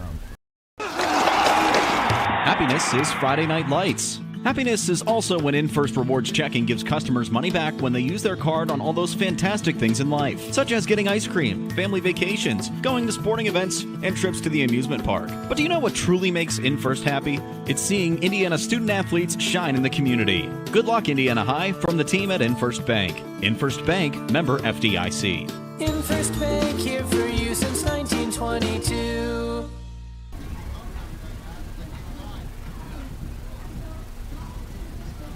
Luther Ford, one trusted name, two great locations. Right now at Luther Ford, drive off in a new F-Series truck, Ford Ranger, Ford Maverick, or the all-electric F-150 Lightning. Check out the Ford Bronco, Bronco Sport, Eco Sport, Escape, Explorer, Expedition, Edge, and Mustang Mach-E. And always look at the exciting Ford Mustang. Luther Ford, one trusted name, two great locations, Route 119 Homer City and Admiral Perry Highway, Evansburg. LutherFord.com.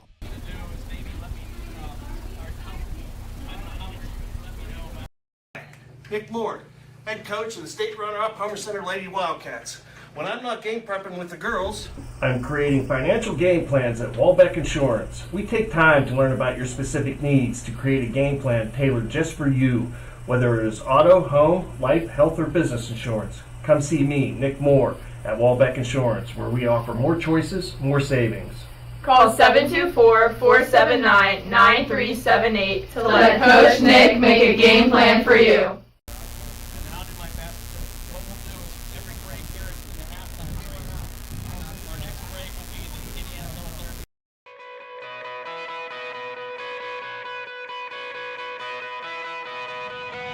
At Diamond Medical Supply, we're always on your team. No matter your sport, you can count on our support. With braces, bandages, biofreeze, and so much more, all to keep you in the game. We're a winning care solution, no matter what you play. Diamond Medical Supply, keeping you healthy this season because we care about care.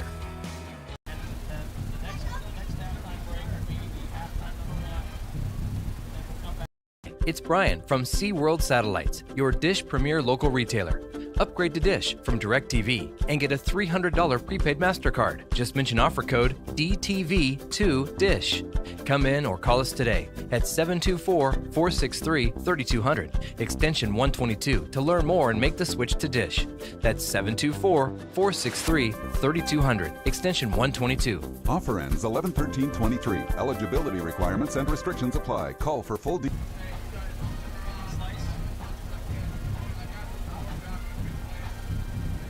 Pediatric Care Center of Indiana and Marion Center are proud to support local student athletes. Each athlete has represented their schools and their communities to the best of their abilities.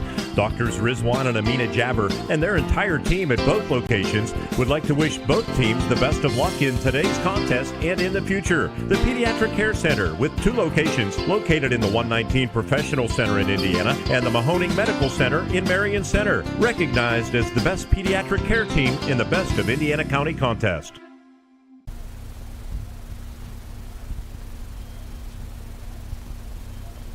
estate, whether you're buying or selling, Berkshire Hathaway is here to help you. Hi, I'm Tom Moreau from Berkshire Hathaway. Our experienced agents are here to help you. Hello, this is John with the John and Anna Clark team.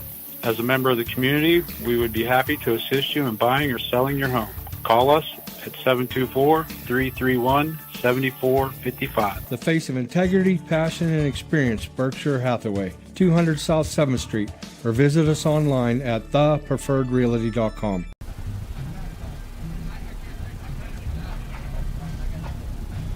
Whether your goals include college education funding, retirement planning, generating income, or reducing taxes, at Crimson Wealth Management Group, we've got you covered. We make it easy for you to make the right decisions by offering you access to a comprehensive array of investment products and wealth management strategies under one roof. One stop for all your financial needs. Crimson Wealth Management Group is committed to helping you pursue your goals, whatever they may be. Stop in and speak with me, Doug Steve, today. You'll be glad you did. Securities and advisory services offered through LPL Financial, member FINRA SIPC.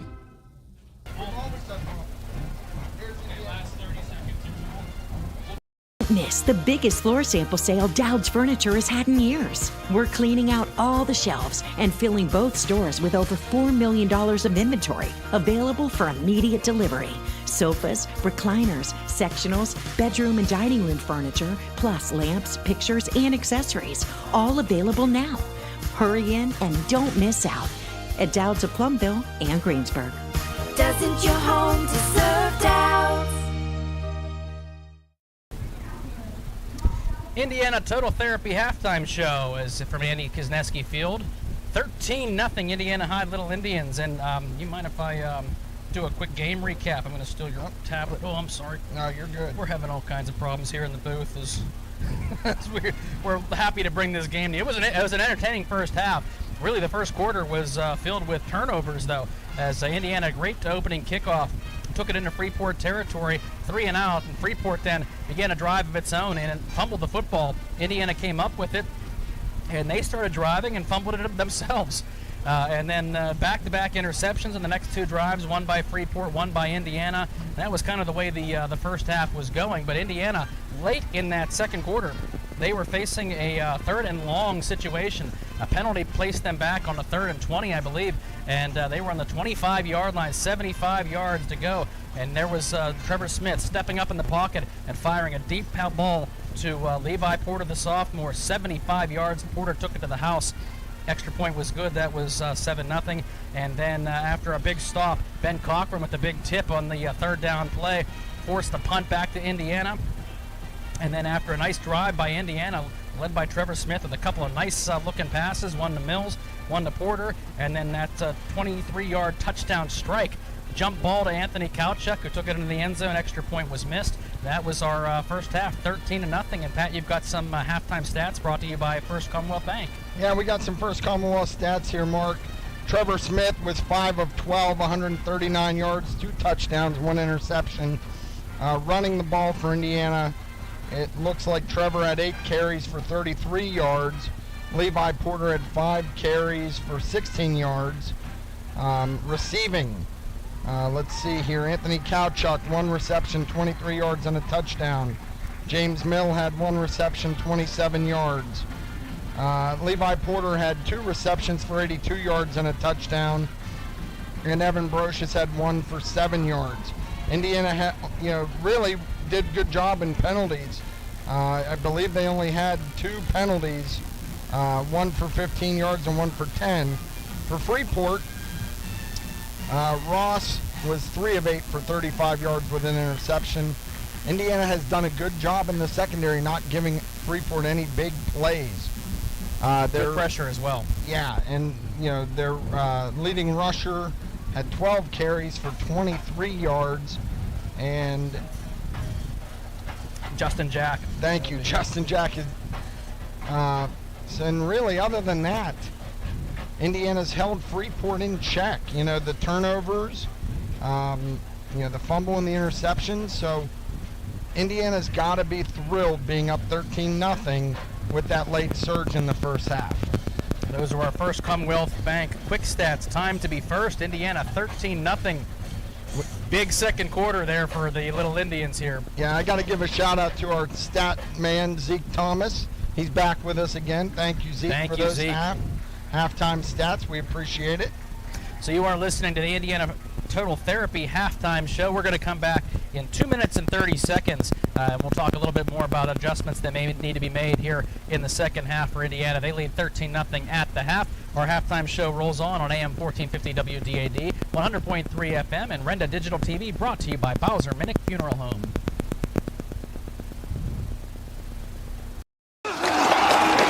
Happiness is Friday Night Lights. Happiness is also when InFirst Rewards Checking gives customers money back when they use their card on all those fantastic things in life, such as getting ice cream, family vacations, going to sporting events, and trips to the amusement park. But do you know what truly makes InFirst happy? It's seeing Indiana student-athletes shine in the community. Good luck, Indiana High, from the team at InFirst Bank. InFirst Bank, member FDIC. InFirst Bank, here for you since 1922.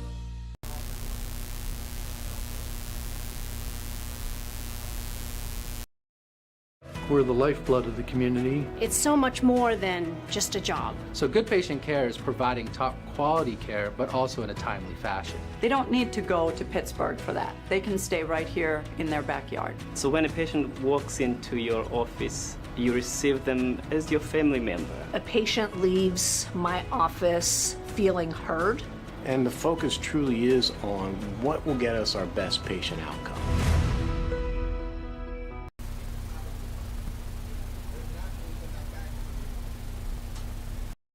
It's a new season of high school sports in Indiana, and Bowser Minnick Funeral Home is proud to be back presenting Indiana video broadcasts. The team at Bowser Minnick feels overwhelming support from the community and has enjoyed watching and celebrating the accomplishments of the young student athletes, along with all the families and viewers. Bowser Minnick Funeral Home is committed to community involvement and cherishing the special moments that sports create in our children's lives. Bowser Minnick Funeral Home, celebrating each life as uniquely as it was lived.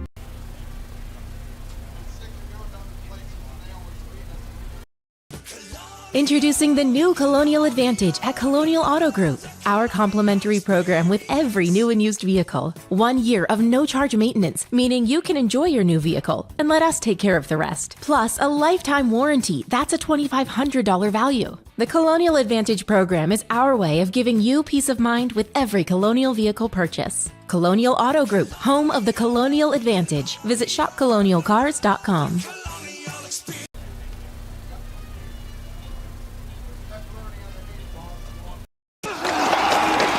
Happiness is Friday Night Lights. Happiness is also when InFirst Rewards Checking gives customers money back when they use their card on all those fantastic things in life, such as getting ice cream, family vacations, going to sporting events, and trips to the amusement park. But do you know what truly makes InFirst happy? It's seeing Indiana student-athletes shine in the community. Good luck, Indiana High, from the team at InFirst Bank. InFirst Bank, member FDIC. InFirst Bank, here for you since 1922.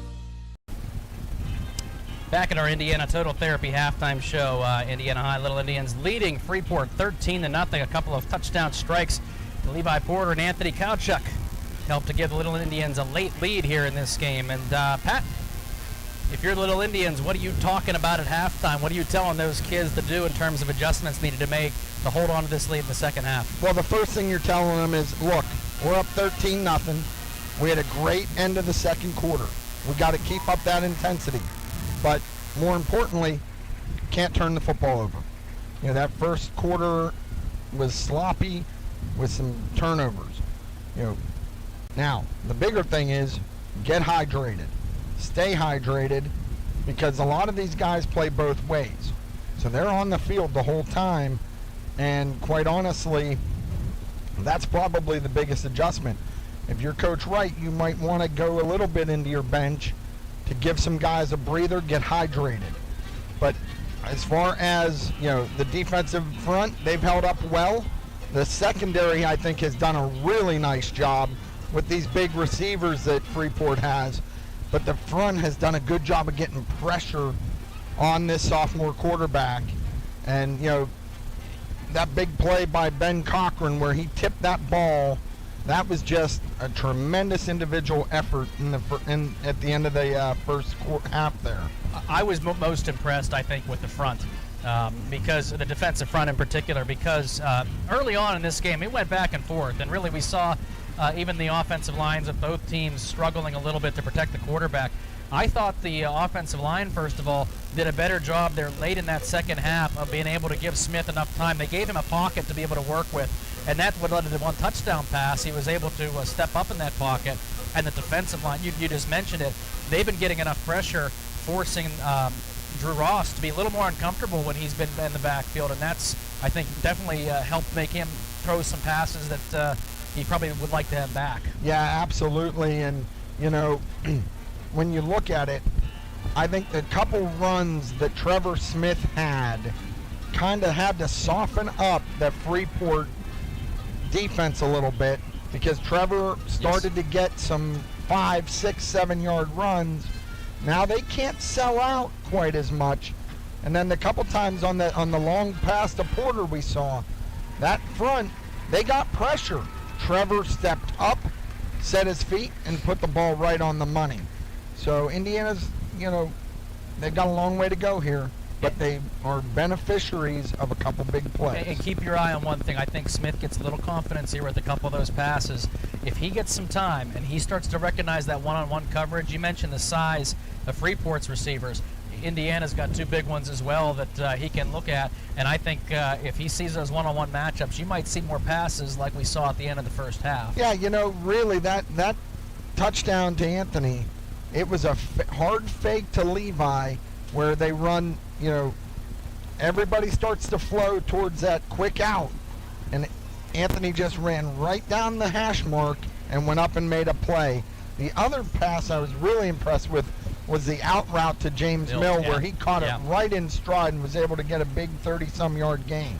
Yep, he really looked a lot more comfortable later in that half, and we'll see if that continues. If it does, I think that's going to mean big things for the Little Indians here in this game. But Indiana High Marching Band down on the field doing an outstanding job, and we love to see them back on the field as much as we love to see the football players back on the field. So certainly it's great to have high school football back. Week 1, Indiana starting things off in a good way so far. We do have one more half to go on Indiana Total Therapy Halftime Show. We're going to come back and we'll set the stage for the second half. Indiana leading 13-0.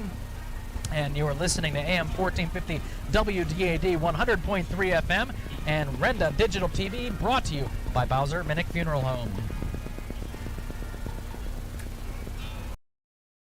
We're the lifeblood of the community. It's so much more than just a job. So good patient care is providing top quality care, but also in a timely fashion. They don't need to go to Pittsburgh for that. They can stay right here in their backyard. So when a patient walks into your office, you receive them as your family member. A patient leaves my office feeling heard.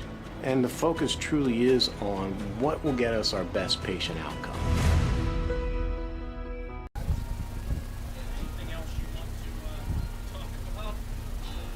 This is Tony Satil, candidate for Magisterial District Judge in Indiana. In football and in all sports, coaches love experienced players in the lineup.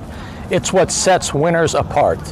With nearly 33 years as a practicing attorney and the last 3 years as a prosecutor, I have that type of experience.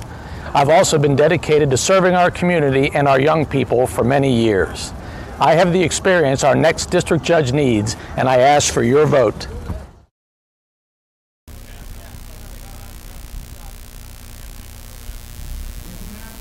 This is Jay and Shannon from Hutton Blues Insurance. We pride ourselves on building strong personal relationships with our clients. We are an independent agency offering you the best coverage at the best rate. When you buy insurance, whether it's for your home, car, business, or life, you want an advocate working in your best interests. And that's Hutton Blues Insurance, Route 119 North, just outside of Indiana. We're also honored to have been voted in the top 2 insurance companies in the 23-24 Best of Indiana County contest. Thank you, Indiana County.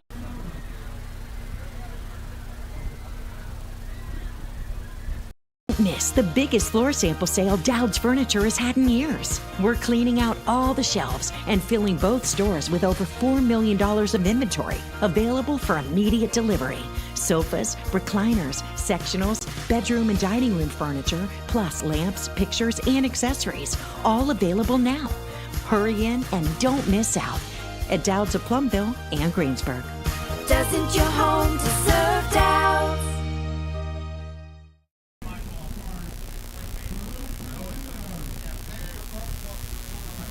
Athletic contests involve strength, determination, and perseverance. The team at Beyond the Sunset Pet Crematory in Indiana understands the importance of those qualities and is proud to be a presenting sponsor of all the Lil Indians video broadcasts this year. The team at Beyond the Sunset can guide your family in creating a meaningful ceremony to honor the life and memory of a beloved pet. When you need help with this celebration, you can find them online at beyondthesunsetpets.com, helping families and friends honor their love.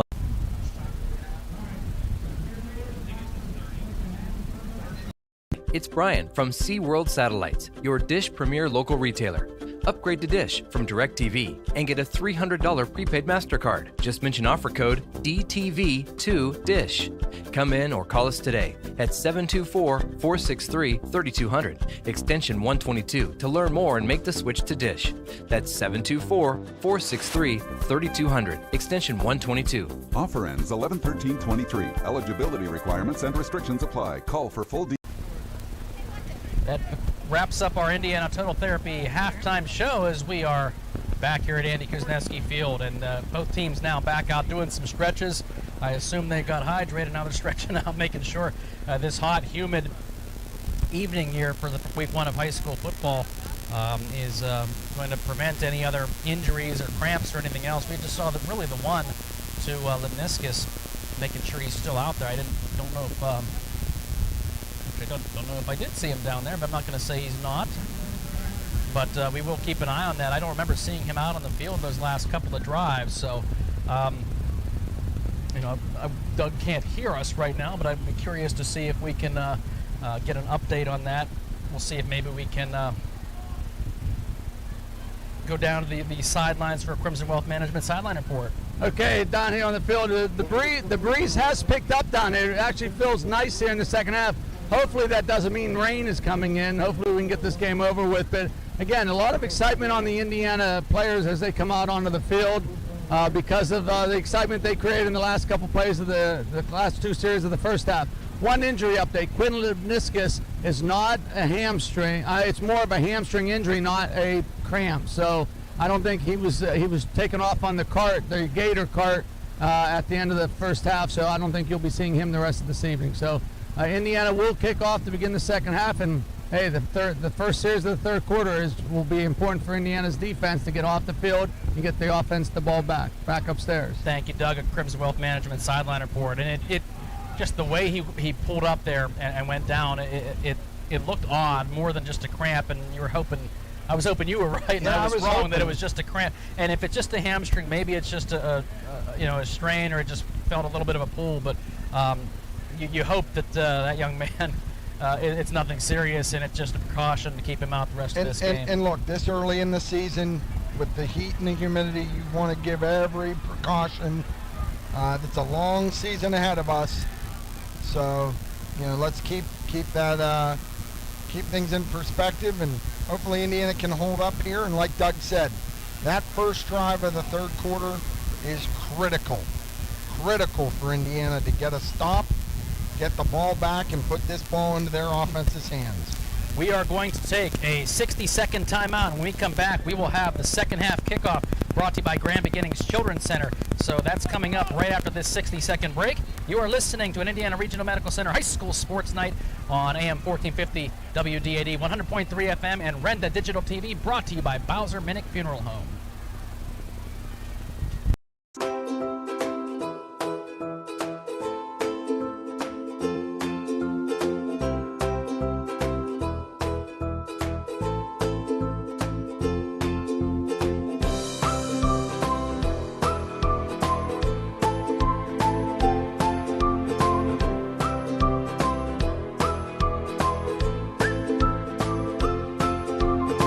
Milk every moment.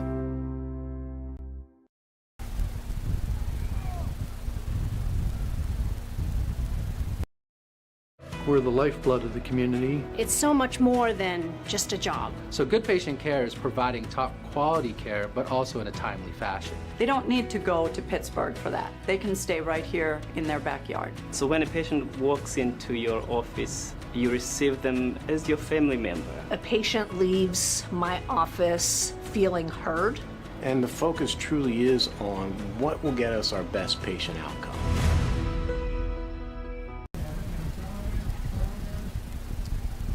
We're back at Andy Kosneski Field, 13-0 Indiana High with the lead. They're getting set to kick off, and the kickoff for the second half being brought to you by Grand Beginnings Children's Center. Get your children ready to shine at Grand Beginnings Children's Center. They are also donating $1 for every point scored in all of our high school football games. So Grand Beginnings getting children ready to shine. Here is the ensuing kickoff, caught all the way down at the 5-yard line by Freeport. Indiana with good pursuit as they try to take it across the 20. They are going to get back to the 20-yard line. But again, pretty good coverage by that Indiana kickoff team. Yeah, it was, and that was a good kick by Redinger, driving them all the way back to the 5. So this is going to be an important drive to start the second half. It'd be nice to see that Indiana D continue some of the momentum they had late in the game, or late in the first half, excuse me, and put some pressure. But we'll see what Freeport does, because we talked about Indiana adjustments. I'm sure Freeport has made some of their own. Yeah, absolutely. They're not gonna. They're a tough physical team. They're not gonna just fold up the tents and go home. 1st and 10 from Freeport 21-yard line. Back to pass is Drew Ross. He's gonna fire. Pass across the middle. Boy, that was a dangerous throw. He was looking to try to hit, I believe, Sullivan, the big receiver, in and out of his hands, but that was also thrown right between two defenders who they could have had a shot at it. Trevor Smith and Evan Brocious converged. I don't want to say collided. They converged on that football there. I think if they weren't afraid of colliding with each other, you might have seen one of them make a better a play for that ball, but either way, it is incomplete, and good coverage. But Freeport coming out throwing the football, and here they are again with two receivers split to the left and one to the right. That's Justin Jack, sidecar to the left in the backfield to Drew Ross, the sophomore play caller, and he's going to hand the football off to Jack. Jack's going to fall forward for about 3 yards, so it's going to set up a 3rd and 7. So that'll be a good situation for this Indiana D. It's kind of what they want, to set up a 3rd and long here. Yeah, I would anticipate Indiana trying to get some pressure. You know, get some pressure on Drew Ross here. You know, you put pressure, it does. The defensive backs have stood there and done very well against these tall receivers, but you know, that's the one thing you'll keep your eye on, is those matchups if that blitz does come. Here we have two receivers left, one right. Justin Jack in the backfield with Drew Ross on a 3rd and 7 here from the 24 line. Indiana, they are going to send the linebacker. They are going to get some pressure on Ross, force him out of the pocket. He's got some room to run. He's going to pick up a 1st down and get out of bounds at about the 36-yard line. Boy, that's exactly what Indiana was looking for. Ross just does a nice job to elude that pressure and get out of bounds. Yeah, he did a really nice job. As you see the replay here on Renda Digital TV, he had pressure in his face and just cut back and was able to pick up that 1st down. Pressure coming from the left-hand side of his offensive line, and that's where he was rolling. He was kind of looking that way with the receivers, and he just reversed his footing and found some open running room, and the ball is now moved all the way to about the 35-yard line. 1st down and 10. Here we got two receivers left, two split to the right, and Ross back to pass. 1st and 10. He's going to take it up the middle. Got some more running room himself now as he crosses 45-yard line, now across midfield, and finally brought down into Indiana territory. So one number 11 did it as a play caller, and now the other number 11 is finding some running room. Well, and you know, we said they're going to make some adjustments. We did not see him run much in the 1st half. And he's taking advantage maybe of some of that pressure coming in and being able to try to slow that blitz down a little bit, and maybe what those defensive linemen are getting into the backfield, he steps around one of them and he's got some room. So now at the 49-yard line, and then they're 1st and 10 for Freeport. See if Indiana can make a big play here to slow down the momentum of this drive. 3 receivers out in motion, and we got a whistle. I don't know if Freeport had committed a penalty in the 1st half. I don't believe they did. If they did, I don't recall, but they had to burn a timeout here. So timeout. We're going to take a 60-second break. Back after this on AM 1450 WDAD, 100.3 FM, and Renda Digital TV.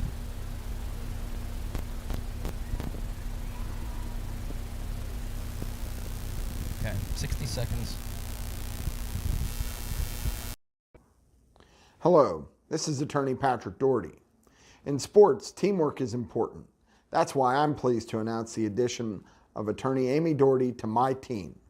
Whether it's criminal law, divorce, child custody, child support, wills and estates, or buying and selling a home, our team is here for you.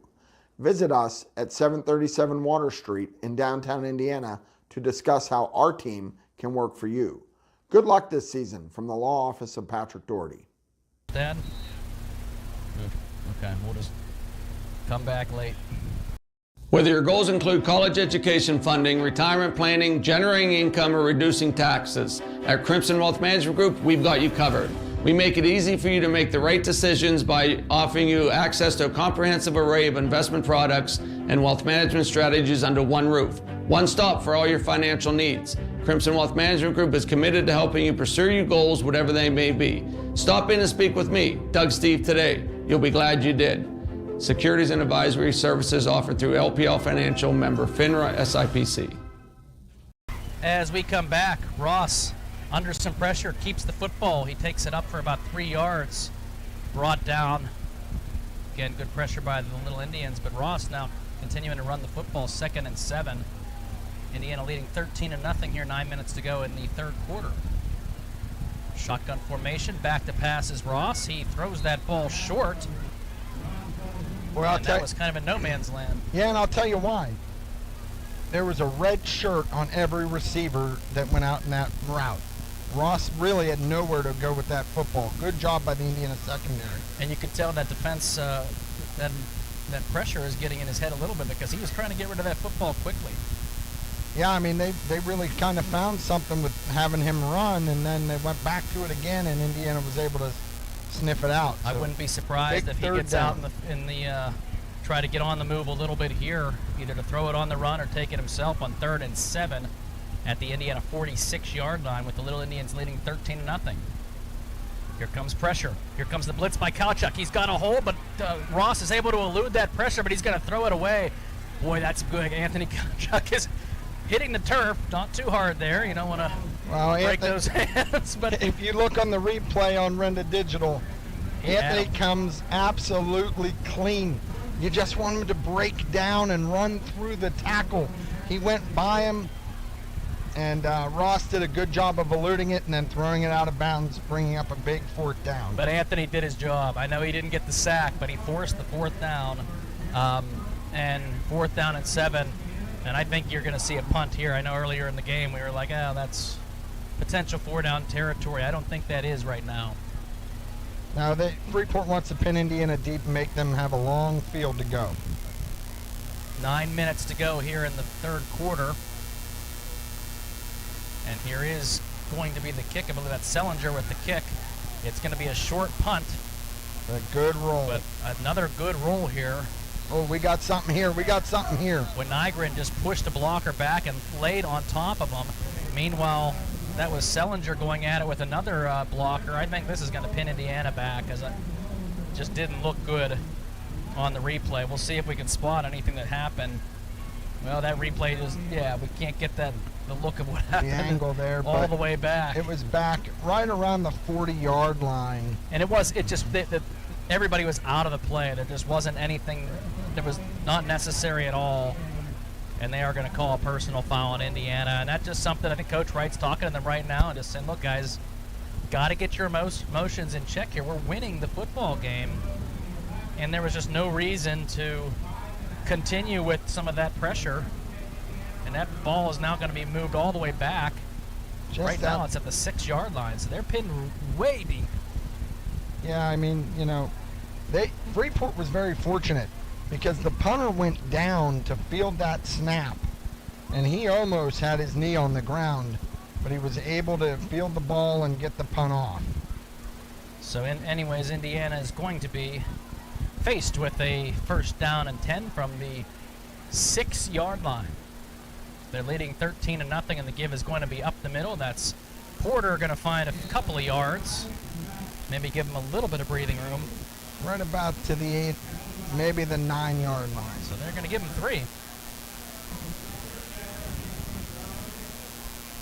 Wouldn't be shocked to see another one of those runs, or maybe one by Trevor. Yeah, I think you want to play a little bit conservative, try to get try to get a first down. Get your backs away from that goalpost a little bit.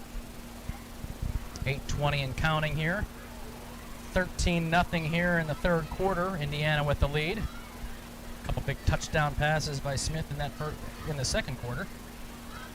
Here is 2nd down and 7. Porter makes a guy miss, makes another one miss. He's going to set up about a 3rd and 2 maybe, as he takes the ball to the 14-yard line. Nice run there, and now we got another guy a little slow to get up. I think this one looks more like a cramp, and I think that's Porter. We're going to take a quick 30-second timeout while they try to stretch this out for Levi. At 3rd and 2 coming up when we return. AM 1450 WDAD, 100.3 FM, and Renda Digital TV back in 30. Athletic contests involve strength, determination, and perseverance. The team at Beyond the Sunset Pet Crematory in Indiana understands the importance of those qualities and is proud to be a presenting sponsor of all the Lil Indians video broadcasts this year. The team at Beyond the Sunset can guide your family in creating a meaningful ceremony to honor the life and memory of a beloved pet. When you need help with this celebration, you can find them online at beyondthesunsetpets.com, helping families and friends honor their love. Porter doesn't want to come out of the game. So we are back. Levi does not want to come out, but he has to come out since they were looking at him. It does look like just there was a cramp there, but sets up a 3rd and 2. This is the type of play that'd go right back to him, I think, if he were in a football game. But I think you could also see maybe a quarterback draw here. Ball on the 14-yard line. So Indiana still a long ways to go here. 3rd down and 2. Here is going to be the man in motion. That's going to be given up the middle to Pribish. He's going to be able to find some running room as he takes it across the 20 and across the 25. Yeah, that's a good job by Griffin Pribish. A big, tough run to give Indiana a first down. 28-yard line is where that ball is placed. That's a big run on a 3rd down, as you see. He just took it right up the middle. I think maybe you had that defense kind of looking in the backfield at Trevor. Instead, a quick dive, and that's all they needed. And Griffin got some good running room for the first down and more. And now the Indians have some breathing room and maybe can open the playbook up a little bit. Man in motion, that's going to be Brocious setting up trips right here. Here comes Smith back to pass. He doesn't see what he likes, so he is going to tuck the football away. Going to be dropped after no gain, though.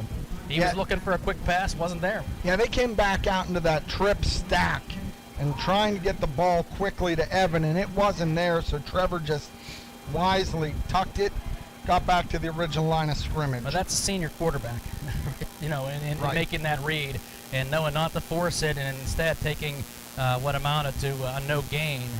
But you don't want to force something right now. You have the momentum. You've got 2nd down and 10 now. Spread formation here for the Little Indians. Here is Smith. He's back to pass. He's going to fire it. Boy, he had Mill right there. Yeah, he had him just a little bit wide. I don't know if James was late getting out of his break. Just a half step. It looked like he was slipped up a little bit in trying to make the break. You saw him right there trying to adjust his shoe, but I think there was a little bit of a combination there, but boy, he was open. That was a good read, just out of the hands, and 3rd down and 10 now. And with Porter on the sideline there, that did change things. I could have seen them continuing to try to run the football just to keep that clock moving a little bit too, because it also wears that defense out on a hot night. Yeah, and see what happens here. Trevor may use his legs. 3rd down here and 10. Man in motion. Spread formation. Here is Smith.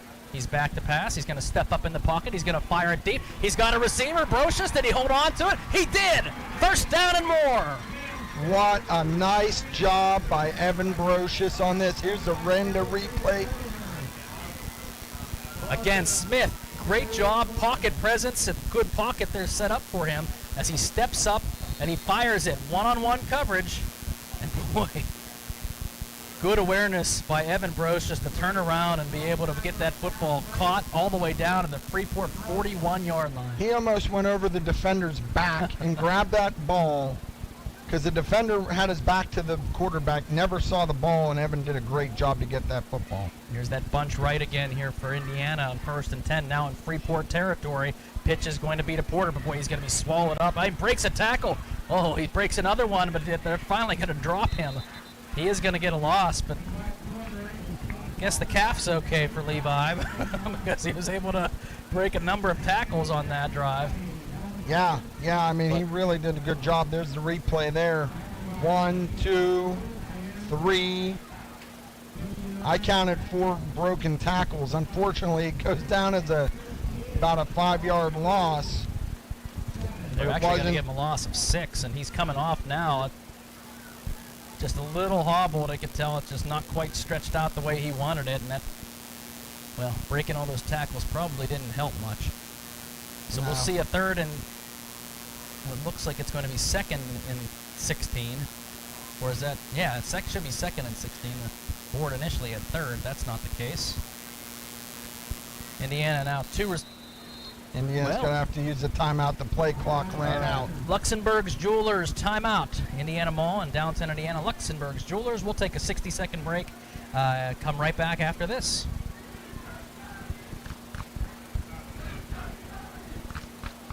Renda Digital TV is Indiana County's leading live stream service. Our team of dedicated producers and on-air personalities work hard to bring you network-level event and sports coverage to your fingertips. And if you can't make it, every live stream is archived, so you never miss a minute. And for you IUP football fans, Renda Digital TV is the exclusive home of Hawk Talk, airing every Monday during the season. Subscribe to Renda Digital TV for free today.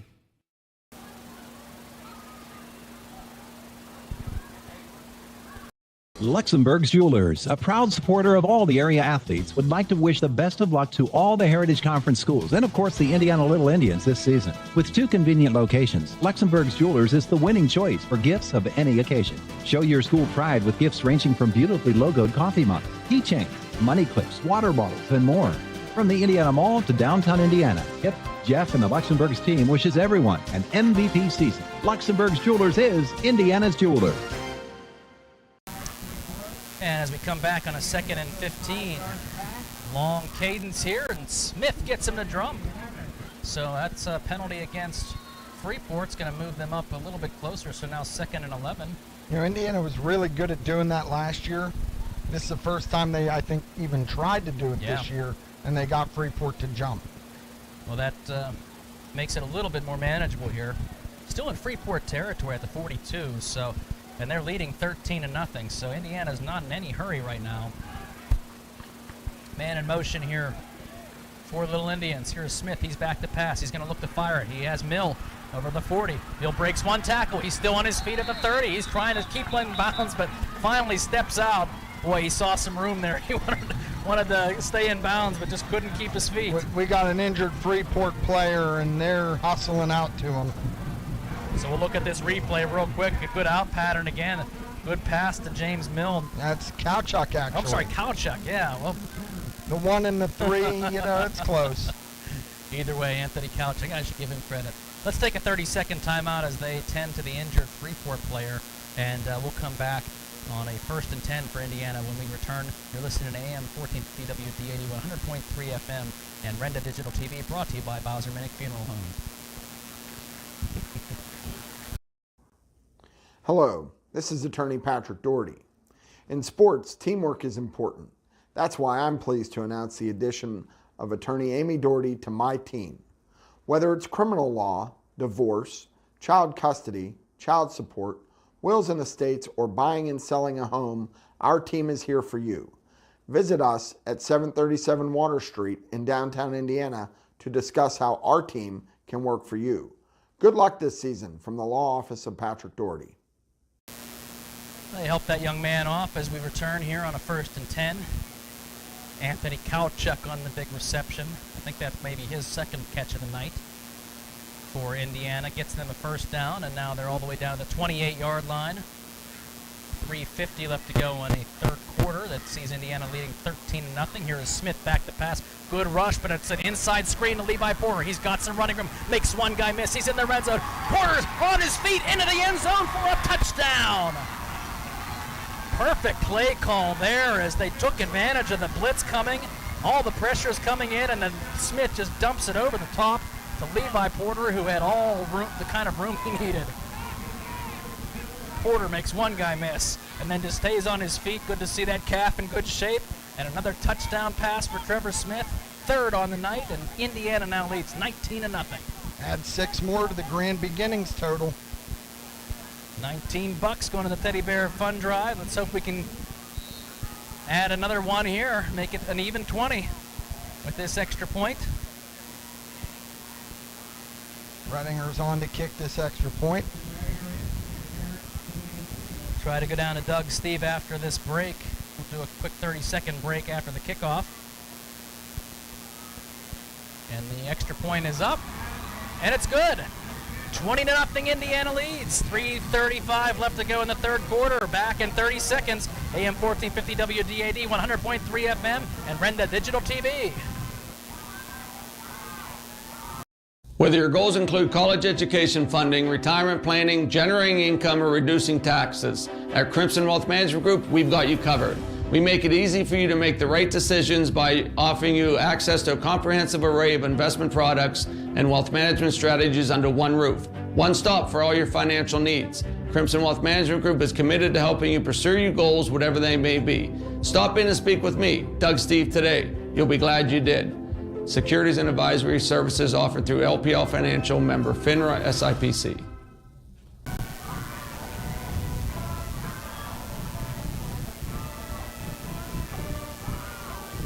Let's go down to Doug Steve on the sidelines.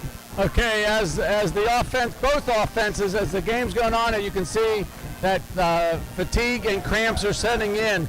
Also, Indiana, when they have the ball offensively, one thing you have to worry about with Trevor Smith, the backup quarterback is Quinlan Meniscus. He's not there tonight, so Trevor has to even be more careful as we continue on with this game. Back upstairs. Thank you. Back into our S&T Bank broadcast booth, and Doug Steve with our Crimson Wealth Management sideline reports. What was the drive there, Pat? 10 plays, 94 yards. So we have to remember that that ball was placed all the way back at the 6 because of the penalty and the punt. Indiana with a huge drive, and was there a penalty on the... Yeah, there must have been. Roughing the kicker call, so now Indiana is kicking. And I don't think they needed that much space, but that ball's going to be out of the end zone. We've seen some big kicks early on. So either way, that's going to be a Freeport ball at the 20-yard line now to start.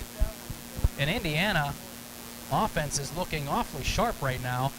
Got some running, got the running game going a little bit on that drive, and that's a big drive to go 94 yards. Yeah, that was really a great drive by Indiana. You know, keyed by the big first down pickup by Griffin Pribish, and then a couple big receptions by Kowchuk and Porter. Yeah, and that's now we're going to see what Freeport elects to do here. Their backs are a little bit against the wall now, down 20-0. They're down by 3 scores here. 3:35 left to go in this third quarter. Ball's 1st and 10. Here is Drew Ross going to fire an out pattern to the receiver for about 5 or 6 yards. And I think that is number... Rocco Cosentino, I believe, number 19 was over there. He's in at corner now for the Indians. Trying to see who made that reception. Maybe Wisniewski, I think, might have been the guy who came down with the number 13 for... And that they're only going to give him maybe 3 yards on that catch. So it's going to be 2nd down and 7 from their own 23-yard line. 3 minutes to go in this third quarter. And now we got a spread formation. 2 receivers left, 2 to the right. Drew Ross, the sophomore QB, in the shotgun formation. He's back to pass. He's going to roll to the left. A little bit of pressure. Nobody open downfield as he's going to hit and throw the football. Oh, boy, that was a dangerous throw as he threw it. Really, the only players that were near it double covered for what great coverage down the field, Pat, as we looked down at everybody was covered. And this is really a play that, as a sophomore quarterback, Coach Galat saying, don't make that throw. That's very dangerous for a sophomore quarterback. Live to fight another day. Chuck it out on Indiana sidelines. Yep. but don't make that cross-field throw. You saw Trevor a couple plays ago where he just basically ate the football on it and did not force it when it wasn't there. 3rd down and 7 now after that incompletion. Got 2 receivers spread to the right here for Freeport. Here is Drew Ross. He's going to roll to the right. Nobody is open, and he just throws kind of a ball up for grabs. Did the ball come down to it?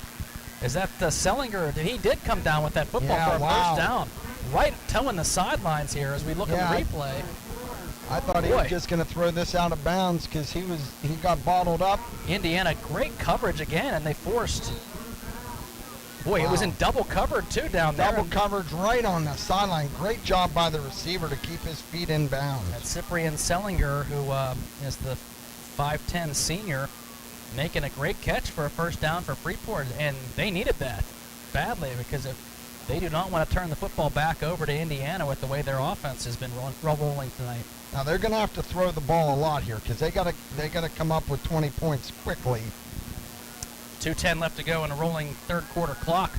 Here is Drew Ross back to pass, looking for that out pattern with Sullivan. Sullivan breaks one tackle, tries to break another, but he's going to be dropped at the 40-yard line. Minimal pickup there. That was a good job by Indiana.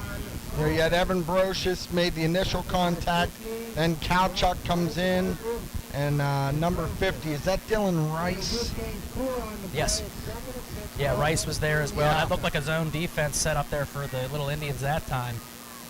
And a little bit of a soft spot, but they gave them only 3 or 4 yards. They're going to spot them for 4, 2nd and 6. Indiana will give them 4 yards every time on the rest of this night with 1:30 left to go in the 3rd quarter, leading by 20. Here is Drew Ross again. 2nd down and 6. He's going to take it himself up the middle. He does find a first down. Tripped up. Flag. So we do have a flag. This one may be coming back. Another cramp. This is Ben Cochran. Yeah, let's hope that's a cramp because Indiana cannot afford to lose Ben Cochran. Oh, and he is especially in a lot in the of pain right offensive side of the ball. Let's see if we can get a replay here on that to see if we can spot what happened with Ben in a lot of pain. As we look at the replay, we're going to go to a break here in 1 second. Well, there's a penalty, too. We've got to see what that is. That just looked like he got turned a little bit awkwardly. We'll see what happens. We're going to take a 30-second timeout and come back, and we'll hopefully have an update on Ben in 30 seconds. 1:15 left to go in the 3rd quarter. It's a hold. It's going to bring the play back. Okay. So 20-0 Indiana. Back in 30 seconds.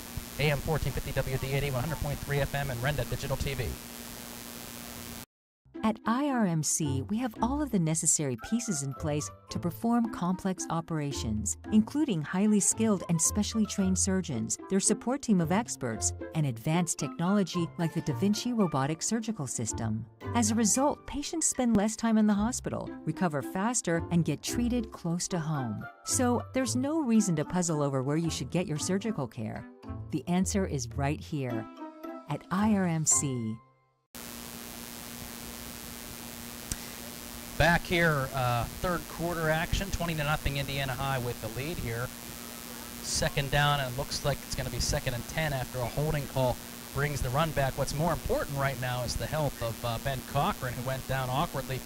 Thought maybe that's a cramp as they're still tending to him out on the field. I'll see if I can get Doug Steve's attention, maybe try to go to it. I can hear him down there talking, see if he hears anything else.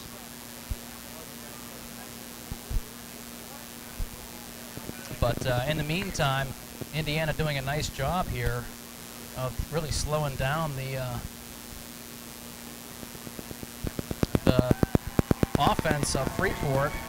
And here is Cochran. He's hobbling off. I mean, if that were a major injury, wouldn't be able to put any pressure on it at all. I don't want to speculate, certainly, but it's going to take him off the field. Let's go down to Yes, right now, Ben Cochran, there's a lot of cramps going on, and I'll tell you what, he was in a lot of pain with that cramp right there. We'll send it back upstairs. Okay, well, that sounds to be a cramp, looks to be a cramp down there, and boy, Ben's had himself a night, though. I thought he's been tremendous on that in the middle of that defensive line. He really has done a good job in making his presence felt. And that that definitely changes the way that defensive front looks when you don't have that big guy. Well, they bring Colton Augustine in there to replace him, and Colton's no little guy either. So. Well, and when you're up 20-0, you have a little bit more breathing room to be able to do that. So they are looking at I guess a first and 10. Second. It should be a second and 10. So it should be second down and 10. 50 seconds left to go. Chains say first, so I think they are going to change it now. No, that's a delay of game. So both the clock and the scoreboard and the chains say a first down, but I'm not sure. Yeah, that shouldn't have been a first down. They got the first, but then they brought it back. I don't understand. Well, that should be second down in my opinion. Well, either way, it's still now it's a first and 15. 40 seconds to go. The clock continues to roll. Freeport's got to move here. They're down by 20. 30 seconds left to go in this third quarter. Shotgun formation. Here's Drew Ross rolling to the right. He's under some pressure as Indiana's going to swarm on him. He fires that football again and just kind of throws that off his back foot. Not what you want to see your quarterback necessarily doing is throwing it. That time it went out of bounds, but you've got to make a decision. If nothing's there, tuck that one away or just throw it out of bounds. And just little things that he can work on as a sophomore. And that pressure really came from the backside. Carson Beatty tracked that all the way down, and when Ross pulled up, Beatty was right there, and he didn't know what to do, so he just threw the ball away. I'll tell you what, you talked about what this team did in the preseason game. They have not had the opportunity. Early on, they tried to take a couple of shots, but really have not had much success since, partly because of the pressure, but I think the defensive backs have done a tremendous job in this game. They really, really have done a nice job. Here we go with second and 15 now, 22 seconds left to go in the third. Another whistle. Boy, as quickly as that first half went, this third quarter has gone awfully slow, as that's another delay of game. Yeah, you start to wonder if having a sophomore quarterback is starting to show a little bit for the Yellow Jackets as they're trying to get things going. It's just been... And this is what you want if you're Indiana, though. You wanted to rattle him a little bit, maybe disrupt his timing, and they've done that for most of this game, and I think it's impacted even just some of the play calling here. It's a second down now and 20. Ball placed all the way back at their own 27-yard line. Trips receivers split to the right, and here is Ross dropping back to pass. Just a four-man rush this time, and the ball is going to be thrown, fired. It is caught by Sullivan, I believe, near the original line of scrimmage where he's going to be pushed out of bounds. Flag in the backfield, though. I think that may be a late hit, as it looked like Ross was getting hit as he let that ball go, but they may say that one was a little bit late. I don't know. That's going to be unfortunate. Roughing the passer, so that's going to give Freeport a first down. What would have been a 3rd and 10 turns into a first down, so you can't have those critical penalties when you're up 20. And you got a defense right now that's kind of pinning their ears back a little bit and going right after the quarterback because they feel that pressure that's been coming, and I think that was just a little bit of over-anxiousness, overzealousness, I should say. That's going to be the end of the third quarter here. Indiana with a 20-0 lead. Freeport does have the football when we come back. They're near midfield, but 20-0 Indiana high. AM 1450 WDAD, 100.3 FM. Rent the Digital TV, brought to you by Bowser Minnick Funeral Home. Miss the biggest floor sample sale Dowd's Furniture has had in years. We're cleaning out all the shelves and filling both stores with over $4 million of inventory available for immediate delivery. Sofas, recliners, sectionals, bedroom and dining room furniture, plus lamps, pictures, and accessories, all available now. Hurry in and don't miss out at Dowd's of Plumville and Greensburg. Doesn't your home deserve Dowd's?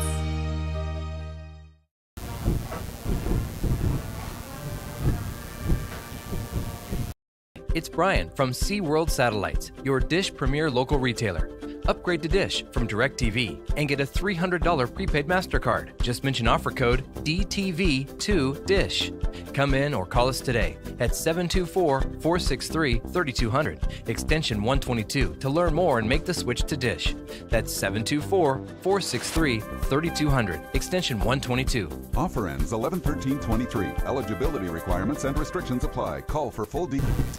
Start of the fourth quarter with Indiana High leading 20-0 here at Andy Kosneski Field. Week 1 of the football season. Home opener for the Little Indians as well. Was it beach night, Hawaiian night, whatever is going on? The Little Indians have given the fans something to cheer about. Yeah, the student section's really ramped up down there right now. Freeport does have the football on the Indiana 48-yard line, first down and 10. They're trailing by 20. Here's Drew Ross, the sophomore quarterback, back to throw. He gets hit as he throws. Ball is going to be caught and completed all the way down the 20-yard line. That was really close to being a late hit as well, as they Ross took another shot, as we'll see here in the replay. But either way, that's about a 30-yard completion. Back to pass, was pretty close. But either way, one-on-one coverage. Brocious does make the tackle, but Sullivan, big 6'1" receiver, and was able to come down with that football. Yeah, and that time, he had time to set his feet and make a throw. And that's not an easy throw because it was a long throw. So now first down and 10, the ball placed at the 20-yard line. Indiana does hold that 20-0 lead, and here's Drew Ross back to pass. Boy, he's got a wide open receiver, Brady Sullivan. That looked like a zone defense, and he found a soft spot in that zone. That was a little too easy. You don't like to see that on the replay. As you're looking at the quick seam route by Sullivan, just ran right by one receiver. Safety did not make it over in time to pick him up. Yeah, and they're in a too deep shell. They can't allow the outside release. You got to force them inside, because the safety was just a step late. Well, if anything, get a little shot on him closer to that line of scrimmage to prevent him from breaking out. You have to. In that defense, you can't let an outside release. So either way, that is a touchdown, and the extra point is up and good. So 20-7 is our score. 11:19 left to go. Still a lot of time left in this football game. We'll come back in 30 seconds with the kickoff. Indiana High's offense coming back onto the field. AM 1450 WDAD, 100.3 FM. Rent the digital TV back in 30.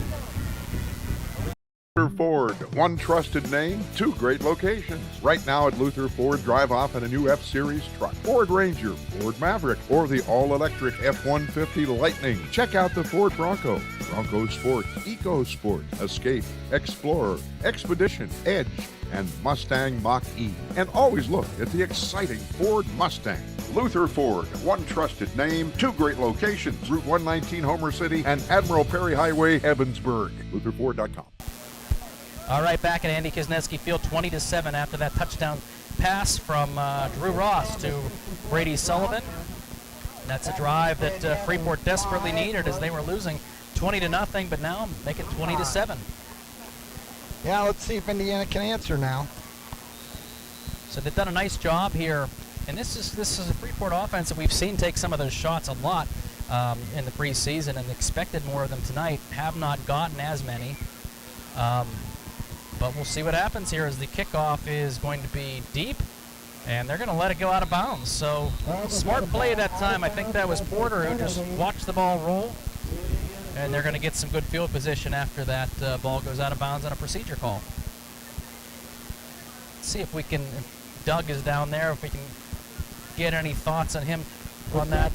Okay, right now Indiana has to focus on getting up, making the play on offense and defense, and not talking trash to the other team. A couple plays have already been warned. One especially said, the officials came over to Coach Wright and said, one more thing from him, he's gone from this game. Back upstairs. Yeah, I would agree, Doug. We're seeing some late shots too, and it's not necessary tonight. And the thing is, it's not just this game. If you get ejected tonight, you don't play next week.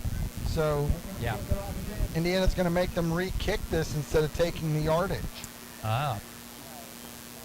Well, a couple of these kicks earlier in this game, maybe they saw that they didn't go that far, and maybe they don't trust the kicker to be able to put it that far back, and feel like their return men, Levi Porter Evan Brocious can maybe break something to give even better field position. So we'll see if this. And it's always hard. It's always hard on that kickoff team to have to run downfield again, especially on a hot night like tonight, Mark. That's a good point, Pat. Here is the kick. It is going to be a deep kick, going to be fielded by Brocious at about the 14-yard line. So good kick there by, and that actually will not pay off for the Little Indians, as that was a deep kick out there. Looks to be a flag on the field too. So the tackle was going to bring him down near the 30-yard line, but this may push them back even more, and that decision may come back to haunt the Little Indians here to make them re-kick. And it is a hold against Indiana, so instead of having it at about the 35-yard line, now they're going to be pushed all the way back. And I can't fault them for taking the chance, but I think at this point in the game with a 14-point lead, or actually, what is it? It's a 13-point lead. I don't know.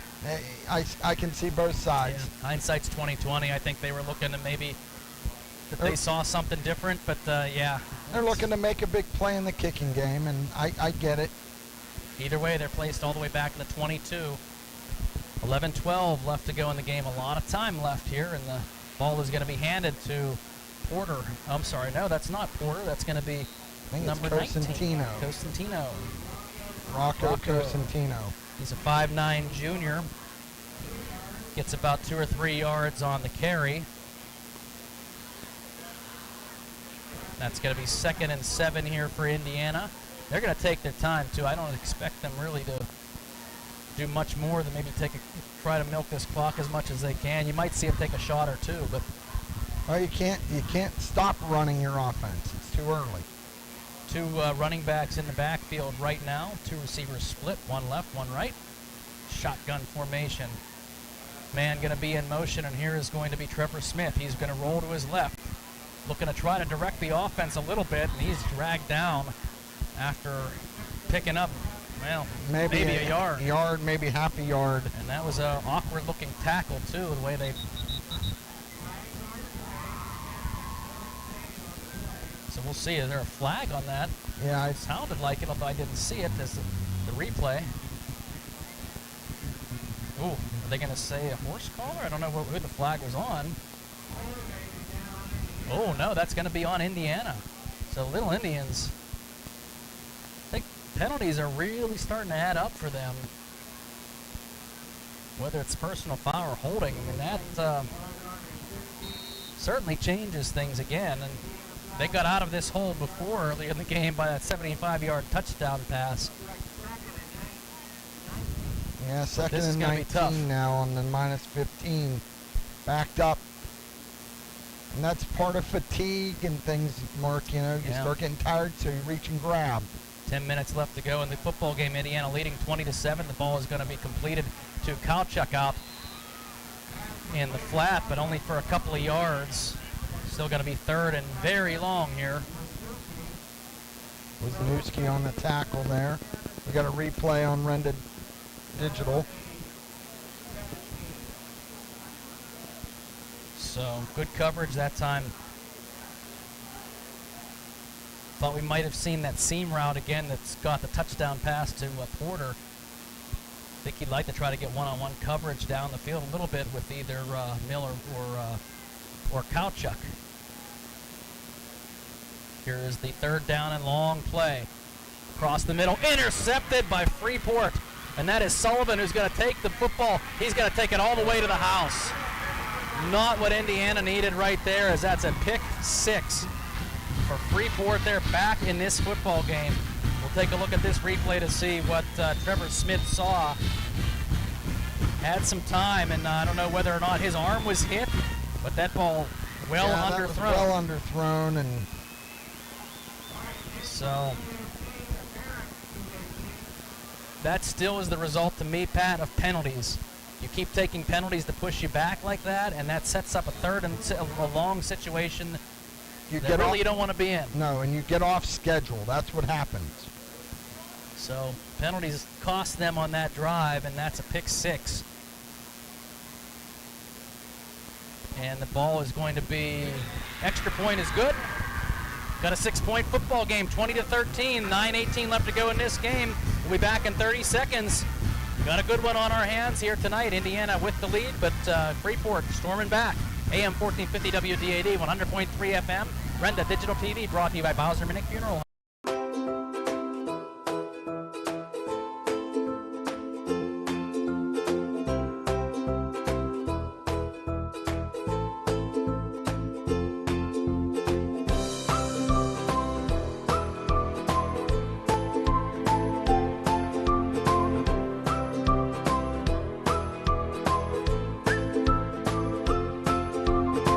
Milk every moment. Doug wants us. Let's go down to the field with Doug Steve. Okay, Indiana now has to just try to find a way to get the momentum back when they get the ball right here. And, I mean, it wasn't like they were trying to not to win. They just made a mistake. Now they have to come back and get a couple first downs. But let me tell you, both teams are fatigued down here on this football field, back upstairs. That's where thank you, Doug. Crimson Wealth Management sideline reports. But that's where I think you pick up a couple of first downs on offense and you start to wear the other defense down as we get that kickoff. Levi Porter fields it down at about the 6-yard line. He's got a little bit of running room. He's being chased at the 25, makes one man miss. He cuts out the open field down and takes it all the way to the 40-yard line. So, yeah, nice job by Porter. Really nice return there by Porter. He caught this ball right around the 7-yard line. Took him back to the 5. Good return by Levi. And good patience as he's watching the blockers set things up ahead of him. And that gives Little Indians now all the way to the 41-yard line. So Indiana has some good field position to start out here, but really they just need to take some time off the clock and move that ball downfield. A 9-minute drive, Mark. Can we have a 9-play drive? I think as long as it ends in points, they'll be happy. 1st and 10. Porter up the middle. He's still on his feet. Levi Porter breaks free. He's into the open field. 40, 35, 30, 25, 20. He's breaking free of the defenders. Still on his feet. Did he make it in? Touchdown! Wow. It looked like he was going to be brought down for a 1-yard pickup. Let's take a look at the replay on Renda Digital TV. Hits the pile, but nobody wrapped him up, and he just bounced it to the outside and then amazingly outran the defense. He had 3 guys that looked like they had an angle on him, and Levi Porter just outran them all for a huge touchdown run. You needed the momentum back. Right there it was, 26-14 Indiana, now with a 2-point lead, a score lead again. And I had asked for a 9-minute drive, but we'll take a 59-yard touchdown run. Wow. From Levi Porter. The breakaway speed, though, was really impressive because you can see it on the replay that we saw. It looked like 3 guys had an angle on him and were just going to catch him. And he found a way to continue to break away. Indiana's going to go for 2 points here. I think they're going to call a timeout and maybe go for 2. You know, with this being a 12-point lead right here. If they get the 2, that puts them up by 14. I'll tell you what, we're going to keep it here. I think we're caught up with a lot of our spots, our commercial break, but we're going to keep it here for a... It's still a Luxembourg's timeout. It's still a Luxembourg's timeout, so we can get some credit here to Luxembourg's Indiana Mall in downtown Indiana. And we're going to add $26 to the Teddy Bear Fund Drive by Grand Beginnings. $40 total in this game to Grand Beginnings for the Teddy Bear Fund Drive, and we thank them for their support. Points for kids this year, Grand Beginnings. Now let me ask you, is that the other team's points too? Yes. I asked that earlier today, and they said it is total points in all of our games. Oh, well, outstanding then. So that's Grand Beginnings Children's Center. We appreciate them. Indiana's going to line up, it looks like, and go for 2 here. I think this is the right call, too, because they need those. With that 6-point lead looked awfully scary. As we have Trevor Smith in the backfield. He's going to hand the football. No, he's going to pass it across the middle. Making the catch, that's Rocco Cosentino. And that was a nice contested catch by Rocco. In space, Trevor put the ball right on him. Good job by Indiana to answer. 2-point conversion is good. 14-point lead for Little Indians. Back in 30 seconds. AM 1450 WDAD, 100.3 FM, and Renda Digital TV. Miss the biggest floor sample sale Dowd's Furniture has had in years. We're cleaning out all the shelves and filling both stores with over $4 million of inventory available for immediate delivery. Sofas, recliners, sectionals, bedroom and dining room furniture, plus lamps, pictures, and accessories, all available now. Hurry in and don't miss out at Dowd's of Plumville and Greensburg. Doesn't your home deserve Dowd's? 28-14, Indiana High takes another 2-score lead. Doug, let's get down to the field to you. Okay, with both teams fighting the fatigue as Cherokee's playing in the background, both teams fighting fatigue. Don't be surprised to see a couple more touchdowns yet. Hopefully it's for the red team, not the other team. Back upstairs. I should leave it to Doug to point out when he hears Cherokee. He never lets that slip by. You know, when you're an Indiana guy, Cherokee gets the blood going. It certainly has gotten the blood going for the team in red here right now as the ensuing kickoff here for Little Indian. Freeport, though, with a good return. That's number 13 for Freeport. That is Wisniewski again. Takes it about the 40-yard line. So do we have how many plays was that last drive for the Little Indians? One play, 59 yards. That's all we needed. I wanted a 9-minute drive. They gave us one. Either way, that is a tremendous run by Levi Porter. And you do have the fatigue, and that is part of it. You have those the defenders who come out there, and they were fatigued, and Levi found that other gear. Well, a lot of these guys, Mark, they're playing both sides of the football on a humid night like tonight. 8:48 to go, 28-14 Indiana. Here's Drew Ross back to throw. He's rolling out, finds some running room. Is able to throw the football, though, and he does. Nope. I thought he was going to hold on to it, but he did not. So incomplete pass. Replay here. And looks like Brocious got his hand in there to break this up. But Ross had a lot of time here. You can see Indiana's defensive front just isn't getting as much pressure. No good play by Evan Brocious. Nice defense that time by Evan to make that. Now, if you're Indiana, you expect them to be throwing so you can pin your ears back a little bit up front and try to get pressure, but you got to keep Ross in the pocket. I think if you can, you keep that pressure up. That's what made you successful in that first half, if you have the energy to do so. Here's some more pressure. Ross is going to throw that football. It's going to be almost picked. Boy, Kowchuk read it and stepped up, and it just went off of his hands. Another ill-advised throw, though, by Ross, and that was off his back foot. Yeah, he was just backpedaling, as you see on the Renda Digital replay. He just backpedals. Good job by the Indiana front. Carson Beatty got cut, got up off the ground, and kept moving forward.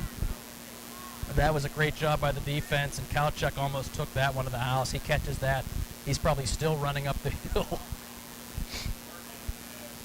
But what Freeport's offensive line started to do to these defensive ends, they're just cutting their knees. They're going right at them. Indiana has to do a good job of using their hands and getting off of those cut blocks. 3rd down and 10 here from Freeport's 42-yard line. 28-14 Indiana. Here's some pressure up the middle. They're going to hit him and drop him. Dylan Rice brings him down. Flag on the play here. We'll see who this one's on. Normally this is in the area of an illegal block, but they are going to, it's going to be against Freeport. I decline that penalty and take 4th and long. Absolutely.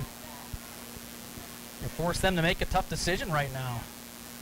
Yeah, Indiana declines that. So 4th down and 10. Actually, it may be 4th down and 11 or 12 based off of that sack.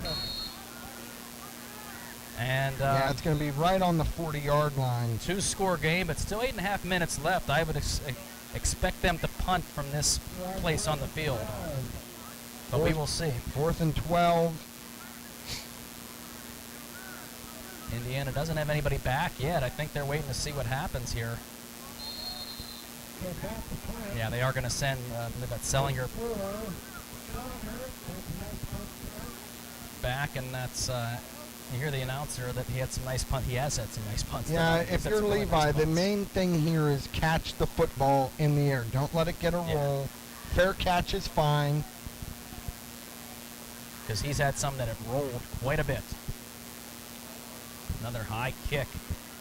Fair catch by Levi. We must have heard you, Pat, because either way. And a flag down here. Midfield, what's this going to be? And you really hope that this was not Nygren shrugging his shoulders, so that leads me to believe that it maybe a hold could have been on Indiana. And again, if you're the coaches, you got to pull these guys in and tell them to knock it off. Yeah, well, that's a hold. I mean, that's a, depending on how it happens, that happens. You don't want to see it happen, but I'll take a hold over a personal foul. It's been the one, I think it's probably been the one black eye on the game tonight has been the amount of penalties they've taken. And they're not all the personal foul types, but either way, when you take that many, right, it's still something you need to clean up, because instead of the 25-yard line, now you're back to about the 11. Yeah, I mean, you're just giving away field position. And this is, 7:50 left to go. Now, Indiana needs to run the clock here. I would keep the ball on the ground, keep it in Trevor's hands. 28-14, Indiana with the lead, 1st and 10 from the 12-yard line. Up the middle is going to be the handoff across the 15-yard line. I think that was Trevor. Trevor just kept it himself. He faked to Levi on the play from the touchdown, then just pulled it and kept it. But boy, he took a big hit at the end of that play. He got sandwiched. Don't think you're going to see him keeping this next play. 2nd down and 6. It's going to be a long 6. But again, Indiana's going to work that play clock. Yeah, they don't need to be in any hurry here. Just one receiver split wide left. Everybody else kind of bunched up. 3 bunched to the right. 2nd down and 6. Working that play clock is Trevor Smith as he gives the ball up the middle. Bouncing off one tackle. Bouncing off another tackle is going to be Levi Porter. Young man's a hard guy to bring down. He's gonna, we got a replay here on Renda Digital. Sophomore too, and gonna see him run the football for Indiana for a couple more years, which will be nice to see. Boy, he has such good vision too. He just cut back right off of Ben Cochran. 3rd down and 2 here for Indiana. First down would be nice with 6.5 minutes left to go. 2 running backs in the backfield. And that 1st down means another couple minutes could potentially be taken off the clock. Trevor's working that play clock. And taking a long cadence there. Tried to get him to jump, did not. And he is going to, was going to try to fake the handoff and instead takes it up the middle himself, and he's not going to get anything. No, So I think that might have been a botched play because it looked like he was trying to hand it to somebody, and when that person wasn't there, he was in no man's land. Yeah, that just looked a little bit wonky. They were trying to work that play clock as long as they could. Just looked out of sync. So, 4th down and 3 now after the loss in the play. 5.5 minutes left to go. They're going to let this clock run down probably closer to 5 minutes by the time this ball is snapped. Well, no, they're going to snap it. And the kick was tipped as it goes off the fingertips of a Freeport player. So it did gain some positive momentum for Indiana and rolled out of bounds, but still really good field position for Freeport. And still over 5 minutes left to go, so that is not the series Indiana would have liked, just being from a standpoint of field position. No, you don't get a 1st down, and then your punt gets partially blocked, and now you're giving Freeport a short field, and we saw 2 series ago how quick they can work the ball down the field. And like Doug said, that fatigue plays a factor, so you don't want to see more touchdowns scored this quickly. Freeport looking at a 1st and 10 from Indiana's 38-yard line. Here is Ross, back to pass. He's got a lot of time. Fires across, looked like he was looking for a seam route and really was in nobody near that. The closest person to that, I think, might have been Justin Jack, the running back. We haven't called his name a whole lot in the 2nd half. No, and that's been kind of situational because they've been behind. Yeah. But that time they kind of sent him out in a seam pattern and incomplete. 2nd down and 10. 5:19 left to go here in the game. Again, 28-14, the Indiana lead. So 2 receivers split right here for Freeport. Here's Drew Ross. Blitz coming. Anthony Kowchuk. He's going to hit Justin Jack as they gave it to him up the middle. That might have been I don't know if that was a quarterback option or not. But Kowchuk made the right read. And Nygren was in there as well. As you see the replay here. Anthony coming right up to the line of scrimmage on that blitz. Hand the football off in the last second. Good job by Anthony off the edge. So either way, now we're looking at a 3rd down and 10 as he gets back to the line of scrimmage. And they're using a lot of time. Yeah, I'm surprised. Freeport really has taken a lot of time to call these plays. 4:40 to go on 3rd down and 10. They have 2 receivers split left. Looks like to be a little confusion there as Ross now finally calls the play. He's got some pressure in the backfield. He's going to be dropped for a sack. Rice comes through and hits him. Boy, I'll tell you, I got to make sure, because public address announcers, Pat Snyder's given that credit to Reifendiefer, but I believe that Dylan Rice is number 50. Well, we will see. Either way, 50 was the one who came in and made the stop. I'm going to check real quick to make sure. It is Dylan Rice in the roster, so 4th and 17 now. Either way, he came in untouched.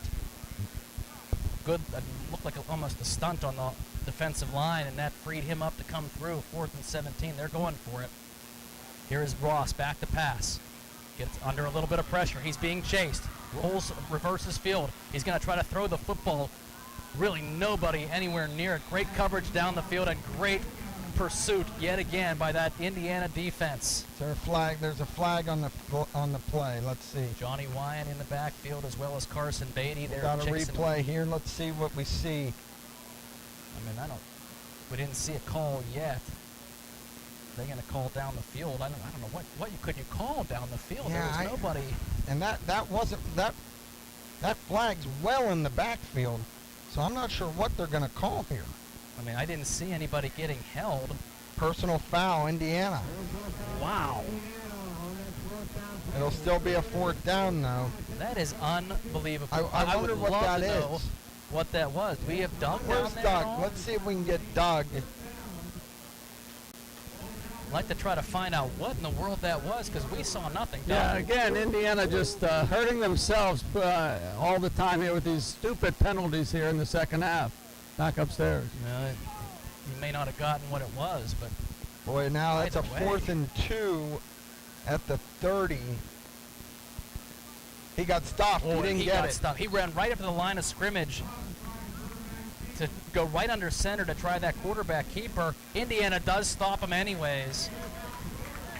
So regardless of what that penalty was, and you didn't see the coaches fighting too much about it, but we could not see anything up here, what that was called. Either way, the defense steps up, and that's a big play for them, and really helps some of the Indiana fans breathe a little bit easier right now. Yeah, I'm not really sure I understand that call by Freeport, but Indiana will take it. No, I think Ross has been at his best when he's been running around, in the open field as opposed to trying to find anything under center, but either way, it is 1st and 10 Indiana from the 30-yard line now, 3:34 in the game, 28-14 with the Little Indians lead.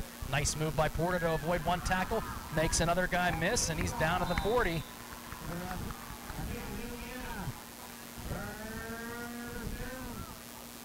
Levi Porter was talking to somebody earlier this week who said you don't see too many players like Porter as a sophomore, that kind of size, almost like a generational type of player. I think of Nygren being a similar player who was an impact player as a sophomore earlier in his career, but Porter has certainly got some playing time last year and is making an impact in his first game as a sophomore this year. Yeah, and I think you can just expect them to give the ball to him right now, work that clock under 3 minutes. 28-14, and Porter, boy, he's just so quick on his feet. You just see him sidestep a couple of defenders.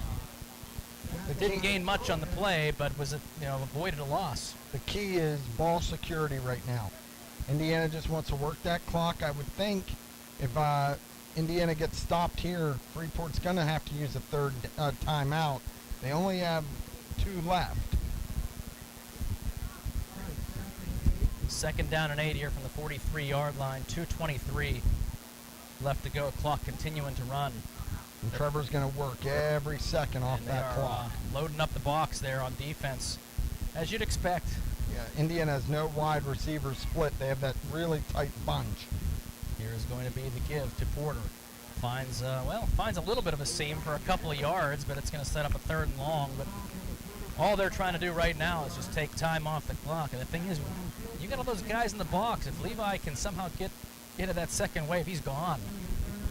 But it's just a matter of trying to get through all those defenders at this point. And if you saw, Indiana went under center there, and they don't do that very much. 1:40 to go. Again, the Little Indians leading 28-14. It is 3rd and 5 from the 45-yard line. Smith back in the shotgun here. Keeping an eye on that play clock as he snaps the football, and he's going to fake the handoff to Porter. He falls forward across midfield. Be about a yard short. And I think here you punt the football and just pin them back. Although you could be risky, you get a 1st down, the game's pretty much over. And if I'm Freeport, I use a timeout here. I don't understand they didn't use this. one earlier. I thought the same thing. Indiana needs to just slow down. I think they're trying to force them even into a timeout. They got right to the line of scrimmage. And whether they're trying... There's still 18 seconds on that play clock. And Trevor's working it. It's under 49 seconds on the game clock. Are they going for it? Or are they just trying to draw them off? No, they are going to go for it. Trevor First falls down. forward, 1st down, and that might be the dagger. That might be that final nail that we were looking for. Yep, if I'm Indiana, I go victory. They got 2 timeouts, but I go victory. And that clock's still running, and Freeport's not going to use a timeout down by 2 scores. Well, it wasn't a pretty win for the Little Indians here tonight, Pat, but we saw our share of penalties, which I think were the rough spot. But boy, you'd rather be on the winning end of this one on a hot night, coming out 20-14. I think we saw a lot of good things from the Little Indians too in that victory formation. Taking a knee, that's going to do it. Week 1 goes to Indiana Little Indians, 28-14 over Freeport. Time for our First Commonwealth Bank post-game show. First Commonwealth Bank, time to be first. We're going to hear about our drive from the game, Gooden Associates player of the game. We're going to hear of all that and more coming up next on our post-game show. Plus, we'll have an interview with Coach Wright. Doug Steve down the field with him. All that's coming up in about 2 minutes with our First Commonwealth Bank post-game show on AM 1450 WDAD, 100.3 FM, and Brenda Digital TV. All right. It's a new season of high school sports in Indiana, and Bowser Minnick Funeral Home is proud to be back presenting Indiana video broadcasts. The team at Bowser Minnick feels overwhelming support from the community and has enjoyed watching and celebrating the accomplishments of the young student athletes, along with all the families and viewers. Bowser Minnick Funeral Home is committed to community involvement and cherishing the special moments that sports create in our children's lives. Bowser Minnick Funeral Home, celebrating each life as uniquely as it was lived.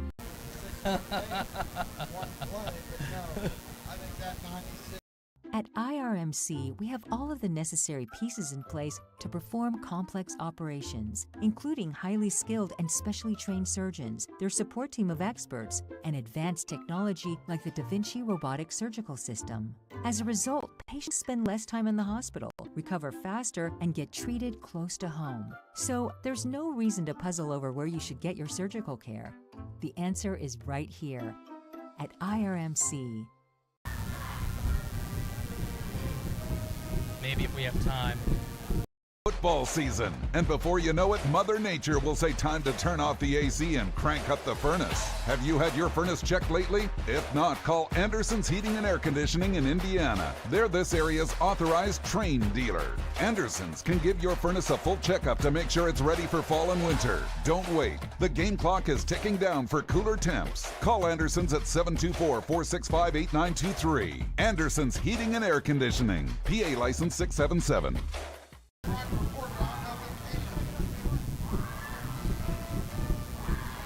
I'm trying. Miss the biggest floor sample sale Dowd's Furniture has had in years. We're cleaning out all the shelves and filling both stores with over $4 million of inventory available for immediate delivery. Sofas, recliners, sectionals, bedroom and dining room furniture, plus lamps, pictures, and accessories, all available now. Hurry in and don't miss out at Dowd's of Plumville and Greensburg. Doesn't your home deserve Dowd's? Hey, Dan, I'm getting Levi out. And we are back with our first Commonwealth Bank post-game show. We're going to go down to the field. Doug Steve is there with Coach Wright with our post-game show coach's interview, and we'll send it down to the field to Doug. Okay, thank you. Down here with head coach Brad Wright. Coach, it's a great way to start the season with a victory, but I know it's not the best that Indiana could play. No, I really feel like we had the shutout. We were on the verge of that shutout, but just unfortunate, not very intelligent plays. I'm not understanding the situation of the game, not controlling our emotions in certain situations. We got to get more emotionally intelligent for sure. We can't have all the personal fouls and things after the play, especially on plays where the ball is 15, 20 yards downfield, and we're hitting people way behind the play. That stuff never works. Okay, they're always going to flag that. Can't turn the ball over 3 times either. So, I love being 1-0. It's better than being 0-1. But we have some work to do, and we'll come back this week, get ready for knock, and we're going to clean up all that other stuff. You talk, and I know you coaches like to call it splash plays now. You had several big splash plays tonight. Levi Porter, Kyle Chuck, but Trevor Smith did a great job there after that first quarter half of scoreless football. Yeah. You guys made a couple plays to take that 13-0 halftime lead. Yeah, we thought we could do well in the passing game, especially with our deep shots. We thought we had a really big advantage with our skill guys against their skill guys, and I'm happy to see it play out the way we did. Levi Porter's absolutely electric, man. He can take it the distance anytime he touches it. I'm glad he's with us. And you had to battle some cramps out there, fatigue. Seems like the only injury somewhat that could be long-term is quintuple meniscus. But you always expect the fatigue and the cramps in that opening game with the weather. Right, yeah, I mean, it's very humid tonight, and that seems to suck the water out of you. We had some guys cramping now. We're dinged up for the last part of 2 days and didn't get to scrimmage, so those are the guys that seem to be cramping tonight, you know what I'm saying? I think we're in good shape, but the guys that weren't able to put in, more work throughout the process of preparing in the preseason kind of cramped up, so, yeah. And again, next week you have Knock at Knock. They open their new stadium this week with turf, so it's not the old grass field that Indiana's used to going down there to play. But it's always going to be a tough physical game with Knock. Even last year was a double or triple overtime, so it's going to be another battle. Oh yeah, every single year against those guys, they bring it. They're well coached, they hit, and we got to just expect to grind them out for 4 quarters. It's going to be physical. Okay, good luck, and enjoy this victory, and go get them next week. Thank you, Doug. Have a good evening. Okay, there you have it. We're going to go with our good player of the game over here, Levi Porter, the good player of the game, brought to you by Good & Associates Insurance Agency of Indiana.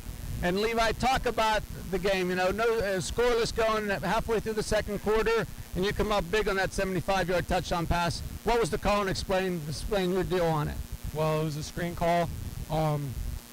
Basically, I was just able to find a hole, and Trevor gave me a great ball. The line blocked to the end. Was able to make some moves, and I'm just happy of how everybody played and how we executed that play. 3 touchdowns tonight for yourself, 2 passes, and 1 long run. What was the call on that long run? It was a 59-yard run, one of the longest in school history. I believe it was an outside zone. The line played great, like I said. They held their blocks again, and I'm just very happy with how they played. Talk about how tough it is to play when it's warmer. Now it's breezy out here now, but I know a couple times you cramped up, some of your other teammates did. How difficult is it when you're not used to playing this hard? I mean, this is not practice. This is a game, and you're going 4 quarters. How tough is it in this type of weather? It's very tough, but you learn to push through it. I was cramping up a lot last year, learned how to deal with it. I thank my trainer. She did a good job rolling me out on the sideline. I'm just so happy with how we played. Okay, congratulations on being the good player of the game, and go get them next week at Knock. Thank you. There you have it.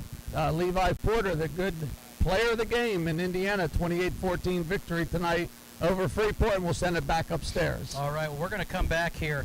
Thank you, Doug. Great interviews there. We're going to come back with our First Commonwealth Bank quick stats of the game. We'll do a quick recap on the plays of the game. The drive of the game brought to you by Colonial Motor Mart as well. You already heard about our good player of the game. That's all coming up more on our First Commonwealth Bank post-game show.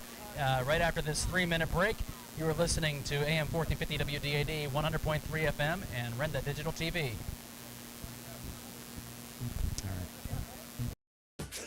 Introducing the new Colonial Advantage at Colonial Auto Group. Our complimentary program with every new and used vehicle. 1 year of no-charge maintenance, meaning you can enjoy your new vehicle and let us take care of the rest. Plus, a lifetime warranty. That's a $2,500 value. The Colonial Advantage program is our way of giving you peace of mind with every Colonial vehicle purchase. Colonial Auto Group, home of the Colonial Advantage. Visit shopcolonialcars.com. A little bit, but it doesn't matter. Whatever you guys want. All right. Thanks, Dan. Hair day? Bad day at the office? Bad day behind the wheel? Hey, stuff happens, even to the best of us. At least your car insurance rate doesn't have to take a hit. Get Erie Rate Lock from Erie Insurance. Gives you a great rate that stays put until you change a car, driver, or your address. Plus, seriously good service. Now that's something to smile about. Your local Erie agent is William G. Meckling Insurance Agency. Get a quote at 724-465-4261 or visit mecklinginsurance.com. Erie Rate Lock does not guarantee continued insurance coverage and is not available in all states. Let me know when we're in the last one, Andy. This is State Senator Joe Pittman, wishing all of our student athletes and their families every success. Friday Night Lights are always exciting, and I recognize how important it is for students to be involved in activities, whether it be in athletics or the performing arts. I salute not only all of our students, but also all who guide them, on and off the gridiron. And I wish all of our hometown teams the best of luck this season. Okay. Yeah. I don't mind doing that for the... Horses is hospitality. Sit right down and enjoy a great meal. Horses is hospitality. Delicious food, lots of hoss-a-feel. You'll love our famous fresh salad bar. The freshest near or far. Your hometown steakhouse, wherever you are. Horses Steak and Sea House. Horses is hospitality.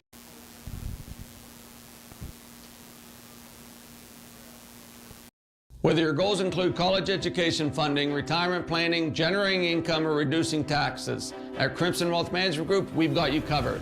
We make it easy for you to make the right decisions by offering you access to a comprehensive array of investment products and wealth management strategies under one roof. One stop for all your financial needs. Crimson Wealth Management Group is committed to helping you pursue your goals, whatever they may be. Stop in and speak with me, Doug Steve, today. You'll be glad you did. Securities and advisory services offered through LPL Financial, member FINRA SIPC. This is it? Okay. We'll just do the... Hello, this is attorney Patrick Doherty. In sports, teamwork is important. That's why I'm pleased to announce the addition of attorney Amy Doherty to my team. Whether it's criminal law, divorce, child custody, child support, wills and estates, or buying and selling a home, our team is here for you. Visit us at 737 Water Street in downtown Indiana to discuss how our team can work for you. Good luck this season from the Law Office of Patrick Doherty. First Commonwealth Bank post-game show. First Commonwealth Bank, time to be first. And speaking of First Commonwealth Bank, it's time for our quick stats. Also brought to you by First Commonwealth Bank. So, Pat.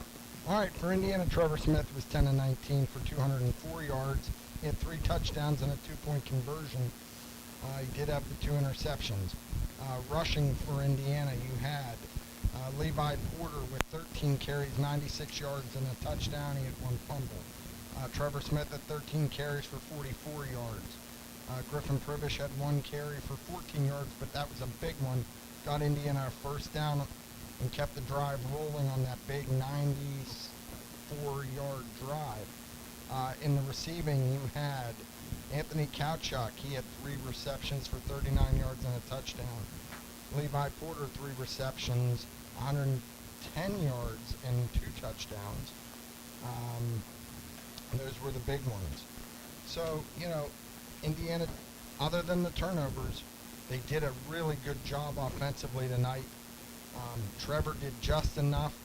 Once they settled down, the first quarter was a little bit rough, but once they settled down and Trevor then was able to step up in the pocket and read the field and get balls where they needed to be, and I think that was really the difference in the game.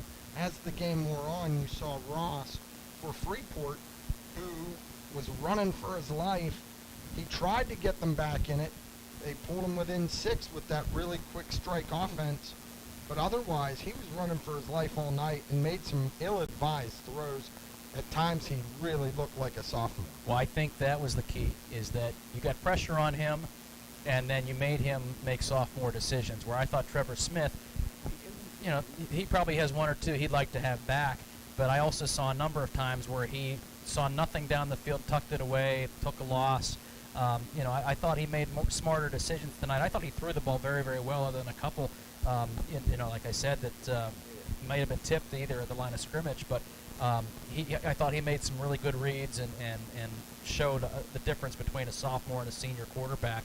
So I was really impressed at the line of scrimmage both ways. I thought the offensive line did a nice job to protect Trevor for the most part, and the defensive line, I thought, did really well at getting pressure tonight. And they came on because I thought the first 5-6 minutes of the game, Freeport's offense and defensive line took it to Indiana, that first series on each side of the ball.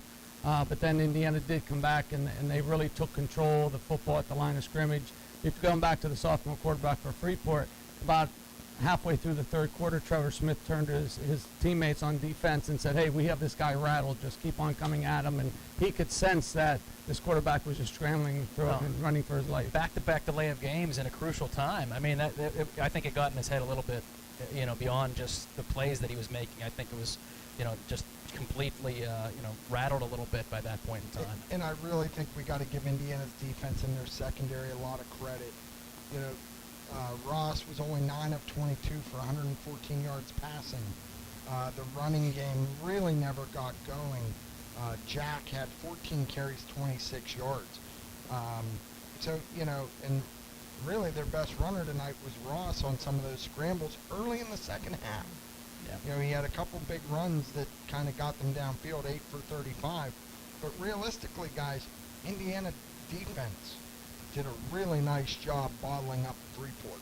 Yes, they did, and just the discouraging thing is all the penalties, and just stupid penalties, and not just hustle penalties. They're just stupid, and I know that's one. I mean, this Freeport was a 3A team, Indiana's 4A. When you play 4A schools, you're not going to get away with all those penalties and think you're going to come out of there with victories like they did tonight. And, you know, like Coach said in his postgame, you know, some of the holds, you understand. Guys are tired. They start clutching and grabbing. But, you know, that one that was on 4th down, Indiana got lucky because they tried to run that quarterback sneak. I didn't understand that call. But you give them, instead of a 4th down and 17, where you stop them and you're getting off the field, you get a 15-yard penalty. Now it's 4th and 2. Who knows what happens if they pick that first down up? So, you know, they'll get those cleaned up. As we've always said, this is an old Coach Signetti line, Doug. It's always better to be 1-0 than 0-1. And you make your biggest jump between week 1 and week 2. Because now you're going to see who can do what, and now you get a little bit of confidence.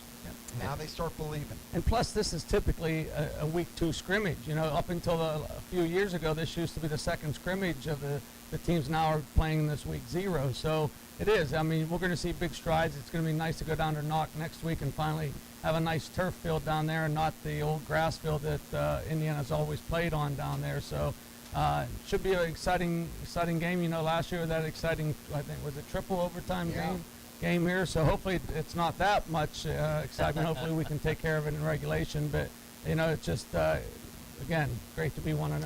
So we'll come back here, take one more 3-minute timeout, and we're going to come back with our Colonial Auto Group drive of the game. We'll remind you a little bit about what the good player of the game was and do a quick look at next week with that matchup against Knock. All that's coming up and more on our First Commonwealth Bank post-game show as we're going to wrap this up when we return. AM 1450 WD80, 100.3 FM, and Renda Digital TV. At Grand Beginnings Children's Center, their focus is on growing and teaching children to be the best they can be. They know children need education, inclusion, and safety. Grand Beginnings has a mission to provide a warm and nurturing environment in which each child can grow physically, emotionally, socially, intellectually, and spiritually. Grand Beginnings Children's Center with 2 locations in Indiana, teaching children to shine since 1991. Call 724-463-1819. Find them at grandbeginnings.net.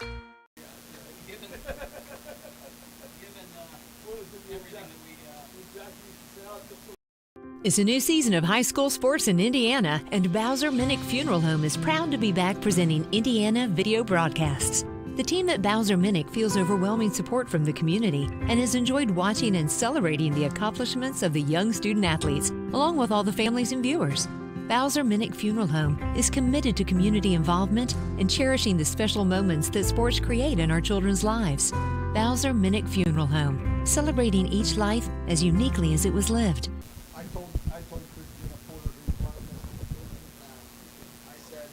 Real estate, whether you're buying or selling, Berkshire Hathaway is here to help you. Hi, I'm Tom Moreau from Berkshire Hathaway. Our experienced agents are here to help you. Hello, this is John with the John and Anna Clark team.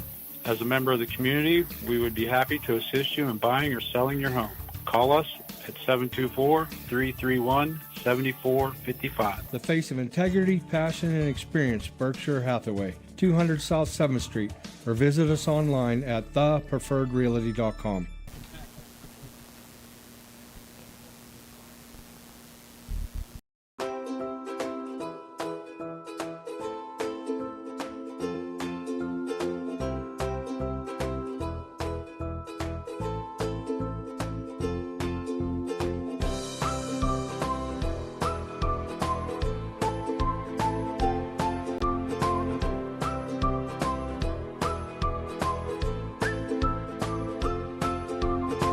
Milk every moment.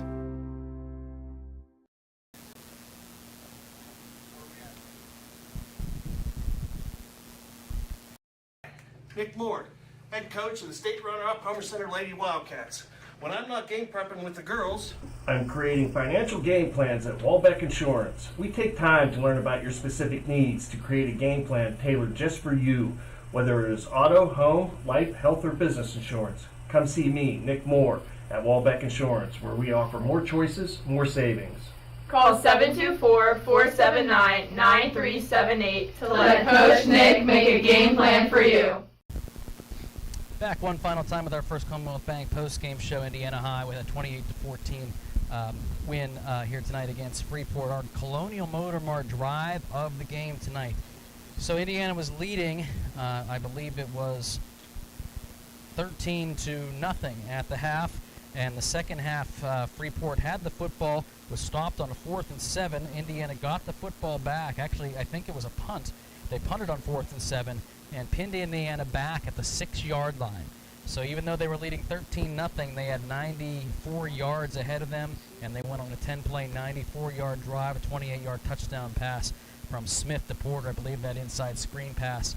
And that was our drive of the game because that made it 20-0, and I think that changed the way Freeport completely called the plays in the second half at once it was 20-0. So big play, big drive. I think that was we could have went with the one-play Levi Porter drive also. Yeah, but that 10 plays, 94 yards sounds a little bit better. Yeah, that's a better drive, but that one-play drive, man, that was huge. Yes. To just shift the momentum back to Indiana. Yeah, because at that point in time they were on their heels a little bit with what Freeport was doing. So either way, we do get an Indiana High victory tonight, 28-14, big win in week 1. Next week they'll be at Knock. Our airtime will be 6:30 for the pregame show, and that'll be at Knock for the game. So be sure to tune in on AM 1450, 100.3, or Renda Digital TV. So, well, I won't see you guys next week. I'm going to be out of town, but I will be trying to tune in to see, to hear what is how the Little Indians do, and I'll be joining you here in a couple weeks. And Knock will be a tough hopefully challenge. We're 3-0 by then. Let's hope so, because Knock used to be in the Greater Allegheny Conference with us, and we've had some real slugfests with Knock, and I expect nothing less when we go down there to their new stadium. At least the turf will be good. Heck, Doug, you remember, well, Doug's off the air, we took his mic away, but anyway, he remembers when they'd grow that grass real high, and it had a big crown on it. Oh, it was like a cow pasture. Yeah, slow Doug down, and hey, that doesn't take much. I want to thank Doug Steve for our sideline reports, Crimson Wealth Management sideline reports tonight. Pat Doherty, of course, helping to call it. Garrett back at the station dealing with some of our technical problems. We certainly appreciate all the help from him, and Andy Hart helping to put things on the air. Peyton as well. Peyton helping out as well with the video side of things on Renda Digital TV. So we thank you all for joining us tonight. 28-14 Indiana High, a Week 1 victory, 1-0 as they head into Week 2. I'm Mark Hilliard signing off. You're listening to AM 1450 WDAD 100.3 FM and Renda Digital TV, brought to you by Bowser Minnick Funeral Home. Indiana's premier fitness facility, Sobek Fitness, is excited to be a sponsor of Little Indians Athletics and this year's football season. Sobek Fitness is Indiana's only open-floor gym. One step inside and you will realize this is no ordinary gym. Sobek has the largest selection of equipment to choose from, including plate-loaded machines and plate-select machines. Whether you're a seasoned veteran or new to a gym, Sobek has the equipment for you. Call Sobek Fitness to join, 724-801-8170, or check them out online at sobekfitness.com.